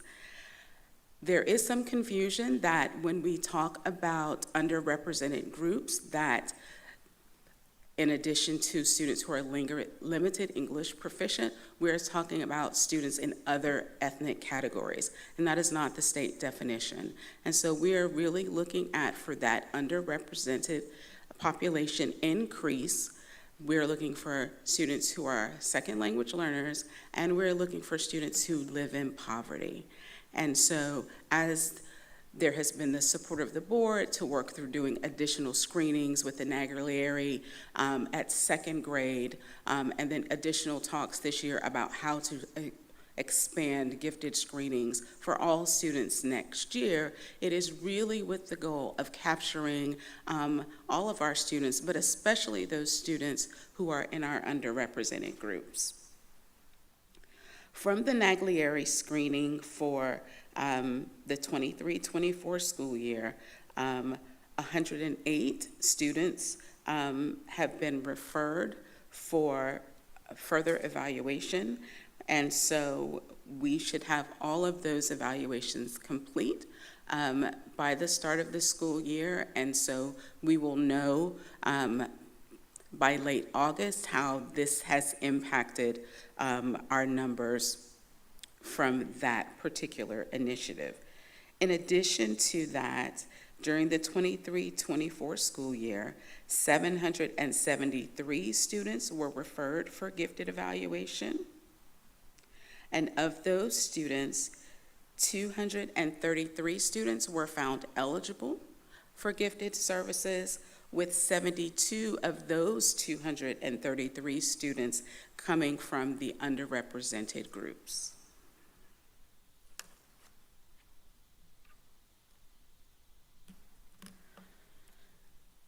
We are very much still in the initial phases of partnering with Emergis to address our ESE teacher vacancies, just in being able to share some information with you as we start the school year.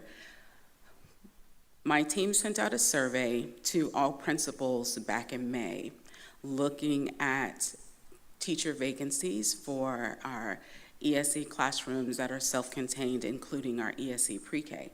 And at that point, there were 40+ vacancies that we were addressing. As we have had the contract approved and started to move forward with using the Emergis staffing company to assist with that, I had to get some updated information from principals. And so in information that was provided last week, those vacancies had decreased to 24. And so through the efforts of our Human Resources Department, through our partnerships with the universities in the area, we have been making Marion County a great place to work, and so people have been coming here to work for us as a district. So that was amazing to have that follow-up with principals and to find that through naturally occurring resources in the community, we were already able to address many of those needs. But that still leaves us with 24 vacancies to start the year. And so Emergis has been working diligently to send teacher candidates to us for us to then provide to our principals. As of the last count, there were 15 potential applicants that have been submitted, and our process is to vet those applicants and then match them based on the needs that the principals have shared with us, because some of them have high school needs, from pre-K needs, and so we want to make sure that we are in alignment with that. And so that is an ongoing process. We do have our first 2 candidates that are working with us in HR for onboarding and should hopefully be in place.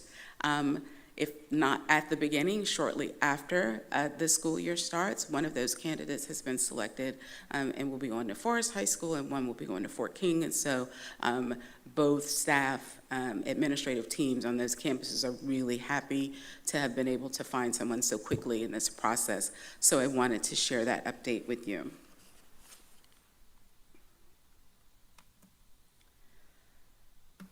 Just to provide you with some ongoing focus for the upcoming year, we are looking to collaborate and partner with all of our counterparts across the district and really understand that all students are exceptional students, and they are in every classroom in our district. And so the collaboration across departments and teams is paramount if we want to continue to see the student growth that we've been experiencing. So as we look at school principals, This year, or in the 23-24 school year, we had the opportunity to start principal focus groups to really help me to get acclimated with the needs in our schools and to get a pulse on what the principals were seeing and to partner with them.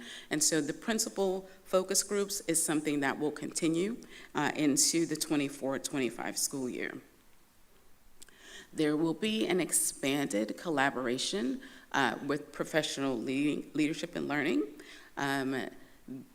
We had the opportunity in working with them this summer to provide professional learning for ESE and ESOL populations. So June 18th and 19th, we had 2 days of professional learning hosted out at Westport High School, which was open to all instructional staff, and we had some sessions that were geared specifically to paraprofessionals to ensure that we are equipping all of our staff who support students with disabilities with the skills that they need to be successful. Through working with PLL through Title II dollars, we will offer ongoing professional learning throughout the school year, focusing on all of our students with the various needs, but including our gifted needs, including supporting behavior and teach training. So we are really looking to be very powerful, if you will, as it relates to ongoing professional learning to provide continued support. And I had the opportunity to begin a focus group with gifted educators through some of the conversations that we had at board meetings last year. They provided input for us as we were looking to update our policies and procedures document that is being submitted to the state later this month. And so that ongoing conversation and problem solving around the needs of our gifted students is a continuous conversation that they are going to partner with me on for the upcoming year as well. They had some really great ideas. They were very excited to be a part of driving the work that's happening for gifted education in Marion County Public Schools. So these are some things that will definitely continue into the 24-25 school year.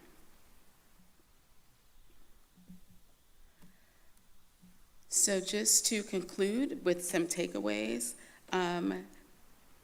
exceptional student education really is an umbrella that allows us to serve and meet the needs of students with a variety of challenges. Not all students who may have challenging behaviors or academic challenges will meet criteria for services and programs. That once a student is identified for special education, a student must have an individual education plan in order to receive that specialized support. The IEP is what drives everything that we do for our students with disabilities. And every classroom is an ESE classroom. It is the collaborative efforts of all departments that ensure the success of students with disabilities. Dr. Gullett, I will turn it over for you for any comments. Thank you, Ms. Williams-Jones. Thank you again for your leadership and for your team and the work you're doing for our exceptional student education throughout our district. So we look forward to questions you have, Board. Thank you. Thank you, Dr. Gullett. Go ahead, Board Member Kimmel. Sure, it's mainly just 2 comments. So first, thank you for educating the public on 504 not being a part of ESE, because I think that is a misnomer that parents don't really understand and community in general. And so thank you for that bit of education that we've received today. The other piece is going back to slide 10, and this isn't necessarily a comment for you, directed solely to you, but it's just kind of a comment in general from what I've heard from both teachers and principals that might participate in different kinds of principal meetings or assistant principal meetings, collaborative meetings, what have you. My hope is that we will continue to focus on those meetings not being one-way communication. I think there's a lot of value in opening up dialogue where these leaders can share together. And so collaboration isn't just department to school-based, but it's school-based to school-based, talking amongst themselves and saying, here's a solution I have, or here's a creative way I've done this. And so I think, and that's more of a blanket statement to every leader that's in the room today, but you just happen to be in front of us and have it on a slide. So I know the gifted educators I've spoken with that are even a part of your focus group are grateful for the conversations and are grateful that it's not going to stop with just the 1 or 2 meetings they've already had. But the more opportunities that they have to share together, and even if we can, I know it's not entirely feasible, but even the more those meetings can happen in person, I'm a huge proponent of face-to-face communication and how educators know that that works better for face-to-face instruction with their students. So it also works better when you're having interpersonal communication and really trying to dialogue. So, but thank you for this update for us. It has been eye-opening. Looks like we had about 3% of our second graders that at least passed through that first screener. So just interested in following those numbers and seeing year over year if that's a high, and 108 is just the starting number. It's not really the actual identified students. But we anticipate, 2 to 3% or so. And I think this just gives us that the more ample opportunity to identify those students earlier than they might have been identified before. Potentially, we've had students through the years that might actually be the ones we were talking about earlier, that might have winded up in alternative placement sites as elementary school students with behavior issues that also might be on the gifted, I'm going to use the term spectrum, but might also be gifted. I've had a gifted educator tell me that you don't grow out of being gifted. And so people don't often think of it that way. We think that we can just place them in a setting, but they don't necessarily grow out of their giftedness. They learn to adapt and accommodate for certain things. But also grateful for the board that we have identified that particular population as a need to highlight in Tallahassee and have legislative conversations about that too. So I think our legislators aren't aware of how that particular population is considered, from DOE, et cetera. And even had a community member yesterday ask me specifically about someone who's a retired educator from out of the state, and a retirement community asked me specifically about that population. So I was grateful to say, we're actually taking this conversation on to Tallahassee now because we've identified that it is a population that potentially is even underserved, but grateful that we are identifying it even earlier. So thanks for your work. Thank you, Board Member Campbell. Board Member James? Nothing, I just wanted to say thank you for this update. I'm looking forward to seeing how those gifted screenings will go, the evaluations rather, and looking at how many students we're going to identify this next year comparatively to how many we would have identified previously in a traditional, before we did the universal screener, how many we were identifying. Continuing to work towards meeting kids where they are and giving them everything they need to succeed. So thank you for the update. Thank you, Vice Chair Conrad. Yes, thank you also for your work. Something I'd just be interested in knowing as an individual board member is tracking some of the data over the past year, how our ESE population has grown and in what areas. So at some point, I'd love to have just a historical record of the amount, the workload of what we are taking on in Marion County. So no rush on that, but I would like to see. I just think the challenges presented before us have grown exponentially, and I think it would support the work that we're doing. I also love the word collaboration that you mentioned several times. Ms. Riedel mentioned it in her presentation also, and as a teacher, I felt like right before COVID, we had reached really a pinnacle of collaboration. There was so much collaboration, and COVID is far behind us, but it seems that we just, as a community, not just in education, but all over, we're just rebuilding that element of work, to take in everyone's opinion and problem solve by collaborating. So thank you for your work in that area too, and just lifting you up as we start a new school year. So thank you. Thank you. Thank you, Vice Chair Conrad. Yes, thank you for the great presentation. It was definitely music to my ears to hear that we're almost halfway there, maybe a little more than halfway of getting qualified teachers in our self-contained settings. Those have just been forever so difficult to staff and maintain. And I know that from a school leadership perspective, that's always a very challenging classroom, to have on your campuses, let's just say it. And so I'm really looking forward to that continued partnership with, how do you pronounce it? Emeritus? Emeritus. Great. So please thank them for their great work and really hitting the ground running. And Dr. Gullett, I think that concludes. Yeah, all right, thank you so much. Oh, yep. I have a shout out that I forgot to share with you. So I was at Bible study Tuesday evening, and the lady that was to my right was sharing, we were just talking about praying for our schools as, school is getting ready to start. And her granddaughter had just, I guess her IEP was finished at the end of last year, and she was just singing the praises of Marion County Public Schools and what a difference it made in her granddaughter's education. So I just wanted to share that personal example, because we've got this beautiful slideshow that shows the process, but we know that on the ground, it is hard work. It's hard work, and with great outcome. And so just thank you for your work. Thank you. It is appreciated. Thank you. Absolutely. Have a good rest of the day. And is there any public comment? All right. Hearing none, we will begin to wrap things up here. I have some meeting reminders. The next administrative briefing and work session is scheduled for August 8th, 2024 at 9 a.m.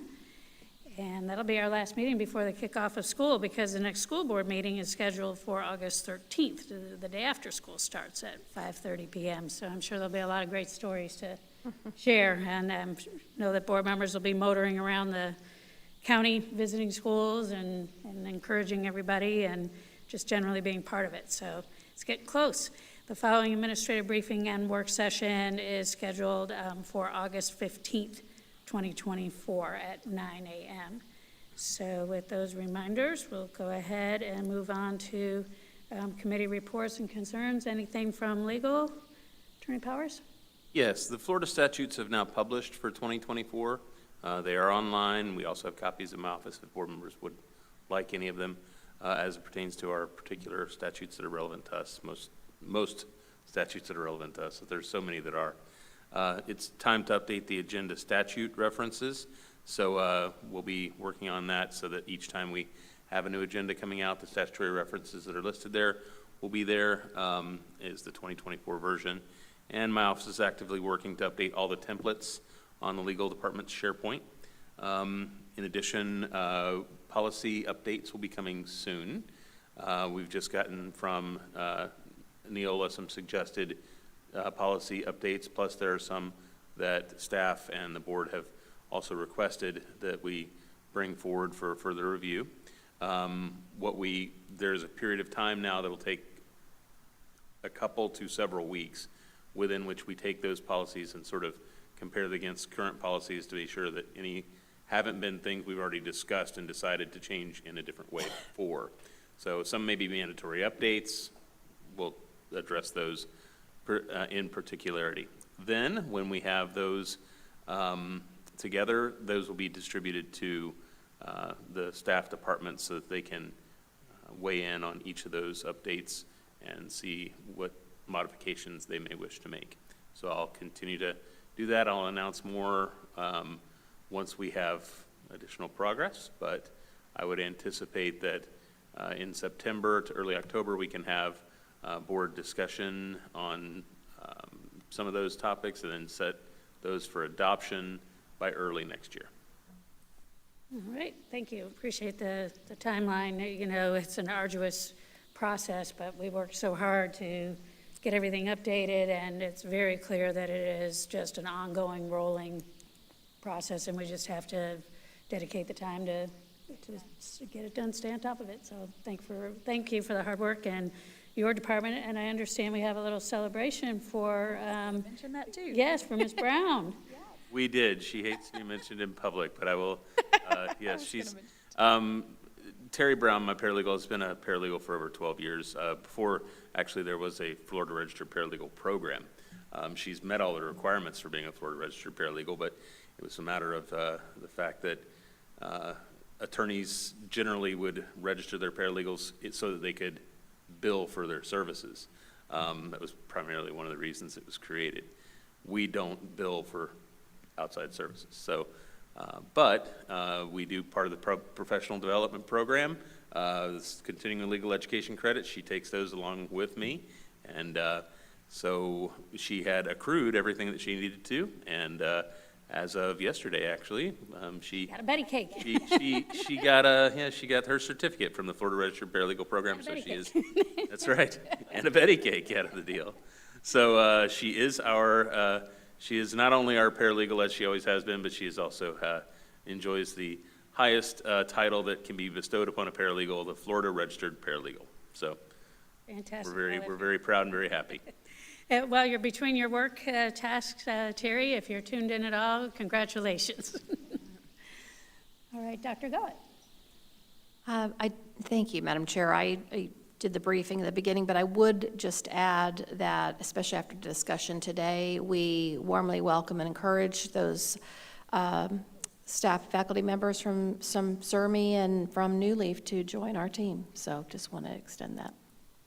Thank you, Dr. Gullett. Ms. Martinez. Nothing, Madam Chair. All right, thank you. Dr. James? Not much. I wanted to update the board. We had a Fort King board meeting, maybe it was last Thursday, and we are doing those monthly again. And I don't ever have much to offer to the meetings because there's the team is really taking control of that. But we are doing the field trips. The field trips are available. I think we have somewhere between 1,000 and 1,500 third graders scheduled to go visit this coming school year. And then the 8th graders are invited for I'm going to say it wrong, Ms. Riedel could probably correct me, but it's the reenactment school day. So the reenactment weekend, they do a school day visit. I think we have 8th graders either queued up or available to go do a field trip on that day.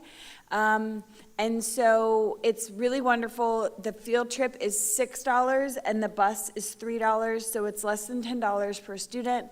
And the team does have Title I money to cover the difference for families who that's out of reach for. So I'm excited for that, to get kids going back to the fort. It's been since before COVID. Other than like Ward Highlands doing walking field trips, it's been since basically before COVID that we have been doing district-wide field trips to the fort. So that's really exciting. And the Fort King Heritage Foundation is doing a dinner, banquet, fundraiser in the coming months, and also going to be displaying a painting at the Appleton. So if anyone is interested in learning more about that, I can connect them with the right people. But it's a fundraiser for the Fort King Heritage Foundation. I think we've had great conversation today. I'm really excited for Mr. Jones and the team to bring all of our alternative programs under one house. I do believe that we are going to do an amazing job, and I have been a super big advocate of doing this. So I know that I would imagine transportation is excited to come to one place and not 15 different places for this. So I know that this will make it a little bit easier than going to a couple different sites. And the goal is to get every kid to school on time, and that's a big load to lift. So anyhow, it's been a productive meeting. I'm excited Mr. McGraw was able to come. I am excited to see what the sale of our property is going to look like. I love a good, healthy competition, and I think the downtown real estate market is very hot right now. So I'm excited to see how much people are willing to pay for the land we have. We already had an offer.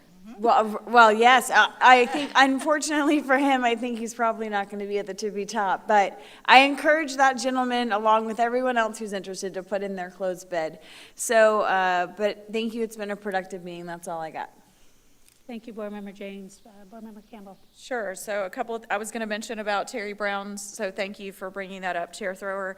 Also, as a reward or as beyond a Betty cake, Terry, if you are listening, congratulations, you get to start working on policies.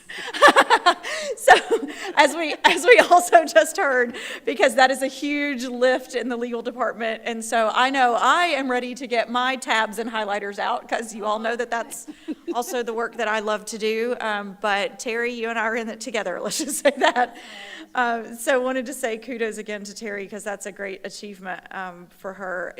Earlier today, we also received our email from Dr. Danielle Thomas with FSBA that the proposal submission form is now live on the website for legislative platforms. So I've had Mr. Carlisle send me the most updated information that we had when we had our meeting with Representative Chamberlain.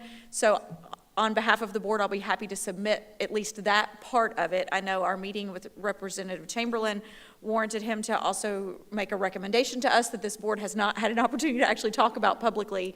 So I look to Dr. Gullett and her team to potentially make a recommendation for us on something specific about mental health that we could potentially also add to our legislative platform. So Dr. Gullett, if you guys want to work on that, I'll be happy.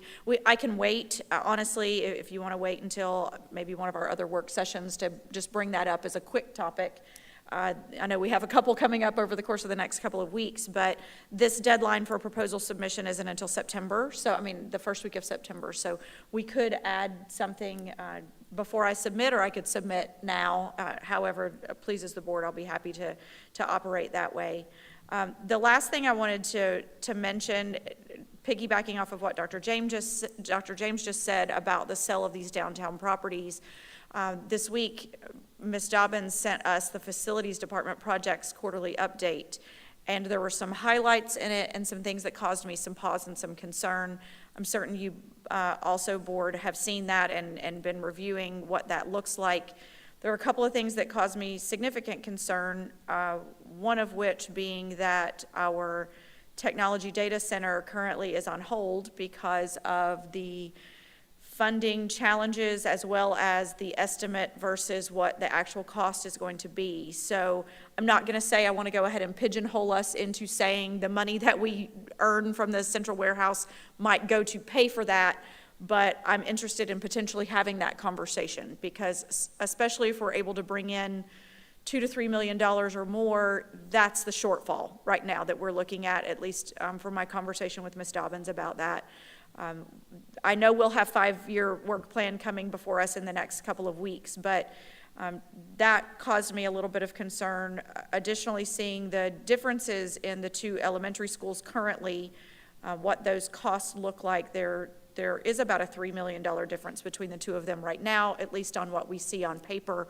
I know that's a work in progress because we know that we'll have change orders coming in, and we know all of that will happen, but if you haven't had an opportunity, board, I highly recommend just taking a quick look over some of those projects. Some of them I'm grateful are coming off, that we have completed them. We have AC in our gymnasiums in middle school, like Howard and Bellevue, and we saw Rashad's son last night, who's going to be an incoming Bellevue Middle School basketball player, and said, "You're going to have air conditioning in your gym." Like, that seems illogical that we actually have that to be proud of now, but prior students did not. So I'm grateful that we have that opportunity for so many students, and then the HVAC upgrades, and just there's a lot going on. I mean, 7 pages of facilities updates that we received just this week. So I'm just grateful that we have a funding source potentially coming our way with the sale of property that this board hasn't had the opportunity in years to do. In addition to the, I guess, 31 days now, maybe, that we've had of potential impact fee collection, and so that still remains to be seen what that will look like for us. But having new capital funding sources will only continue to help us. So that concludes my comments.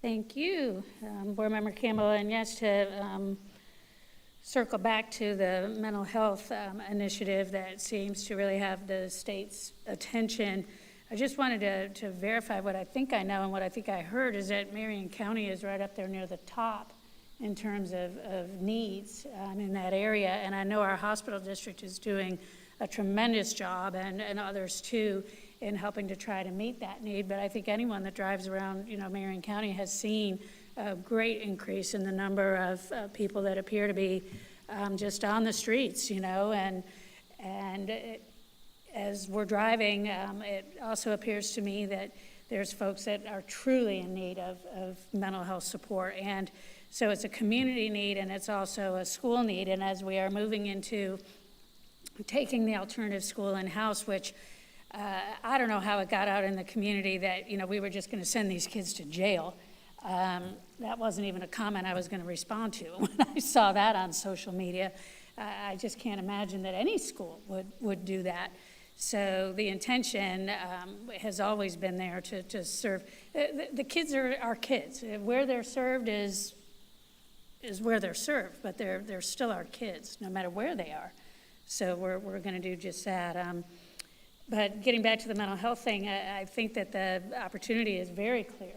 So Dr. Gullett, I would love to put, it on the next work session agenda just as a reminder to talk about it as a legislative priority and adding that. And I think that depending on what we say we're going to use the money, that's just is so broad and the need is so great. So that's really a good opportunity, I think. And let's see, what else do we have here? I wanted to congratulate Wyoming Park. I've been tracking their attendance with close attention, and I've been concerned because they were hovering around 45 unexcused absences every day. Well, today they cracked the 90%, attendance, daily attendance. So congratulations for that. And don't know the specifics of what the school's doing, but I have heard that there's been direct outreach to families pretty much on a daily basis. And please know, Wyoming Park and all schools that, we have a great department.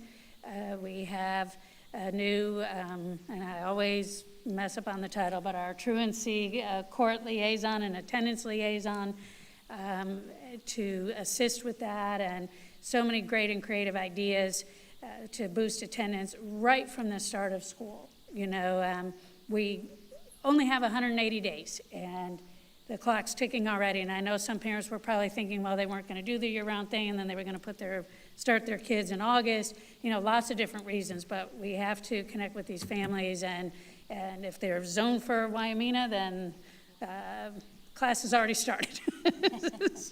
So come on, and I think we've all visited there, and the energy and the enthusiasm is great. I had a chance to get to become familiar with Principal Hunt a little bit, and what a dynamic young woman, and great background, and just totally sees the field, and so I'm really happy for what's to come for that school, and I'm sure there's more I could share, but we've been up here for a while, so I again thank the board for their passion and their commitment and all the different things that you're doing individually.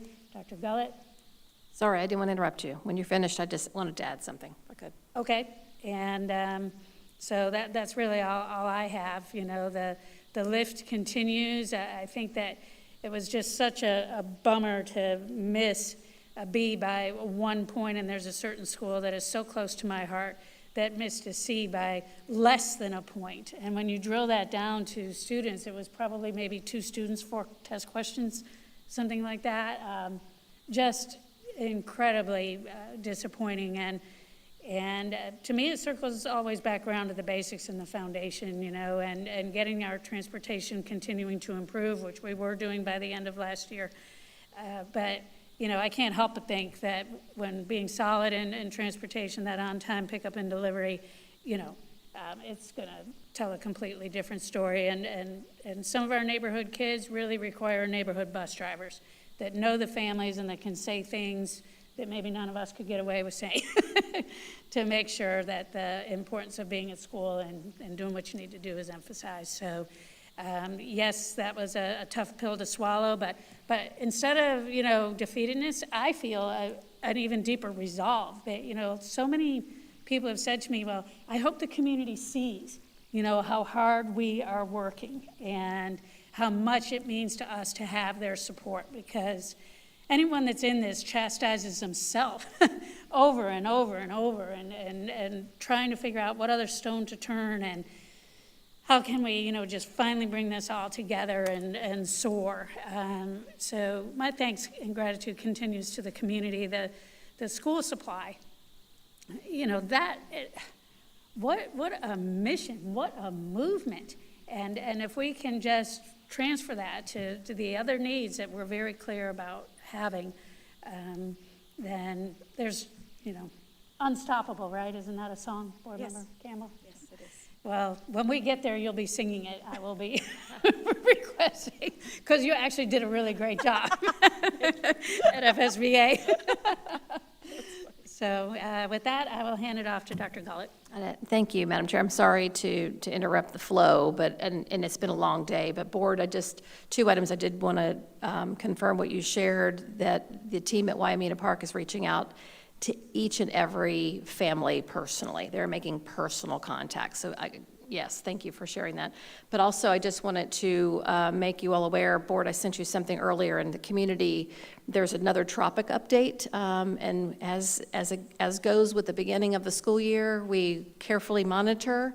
I had an opportunity to meet with Preston Boland, a video coming, because I interviewed him and thanked him for his partnership. But we are now monitoring a tropical wave as it is, and so another opportunity to share with the public that we work very closely with our Emergency Operations Center. Thank you, Preston Boland. Thank you, Aaron Miller, and we will continue to keep everyone apprised if and when it becomes necessary to do anything related to our schools. But we have a great partnership, and I feel very confident that will continue. But we are monitoring public. We parents, we continue to monitor, and we'll always do that and inform the public. Thank you. Absolutely. Yes, Vice Chair Conrad. Just want to thank all of our teams for the work that's being done. We had a lot of information presented today, and a lot of them were challenging things that we're trying to overcome. So just want to thank all of those who presented today and brought forth solutions. So just a quick shout out. I have a couple other shout outs. The beginning of the year, there's a lot of community involvement, but I particularly wanted to say that I'm really excited and thankful for our faith-based partnerships. We were recently at Meadowbrook Church. There's a phenomenal partnership with them for the safety of our students in our schools. It really is overwhelming, and thank you, Dr. Gullett, for allowing us to be a small part of that training. Church of Hope is doing a prayer walk this coming Sunday. We are going to visit 42 schools, and I just want to say it is an honor to be a part of this particular board. Our board members that are here today are all going to be on a prayer walk with me on Sunday morning.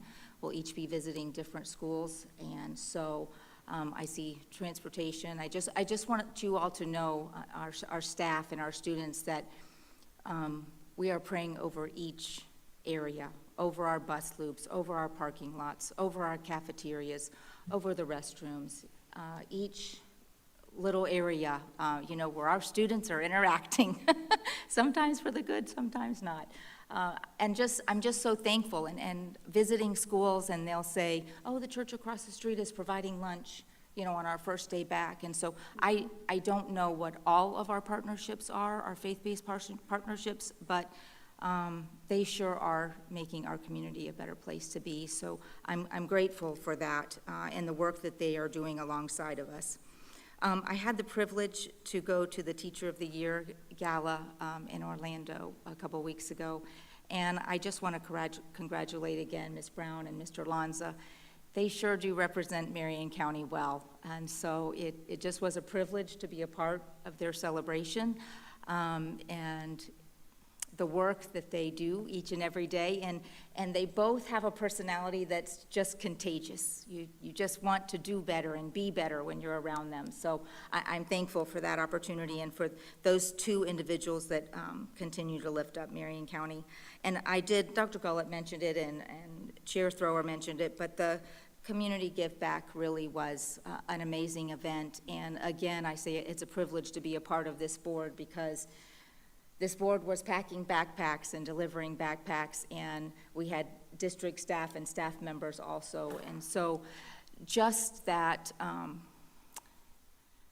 sincerely from the heart, the board and our staff care about the children in Marion County and helping them put their best foot forward and succeeding in their own way, whatever path is best for that child. And so just as we kick off the school year, know that this board member is thinking about you and lifting you up as you take on new challenges on August 12th.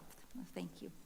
Thank you, Vice Chair. And the faith-based thread, also just a reminder for the rest of the board, too, that next, Sunday, August 11th, is New St. John Baptist Church Back to School Sunday, which they've done for multiple years now. And there's so many of our community students that belong to that church. And they certainly do a great job enveloping everyone. And what great timing, because then school starts the very next day. But thank you, actually, personally, Vice Chair Conrad, for your efforts and successes and beginning to build that level of support from our faith-based community and having people just directly get out there and pray over our schools is super powerful. It really, really is. And I've heard from so many schools throughout the whole school year how much it meant to them, you know, for them to care enough to come out and do that. And it's usually not very cool out, so and they do it anyway. So, and also I think gift baskets and yes, so wonderful stuff. Great things happening. All right, well, if there's nothing else for the good of the cause, we will go ahead and adjourn at 1:25 p.m. All right, thank you all.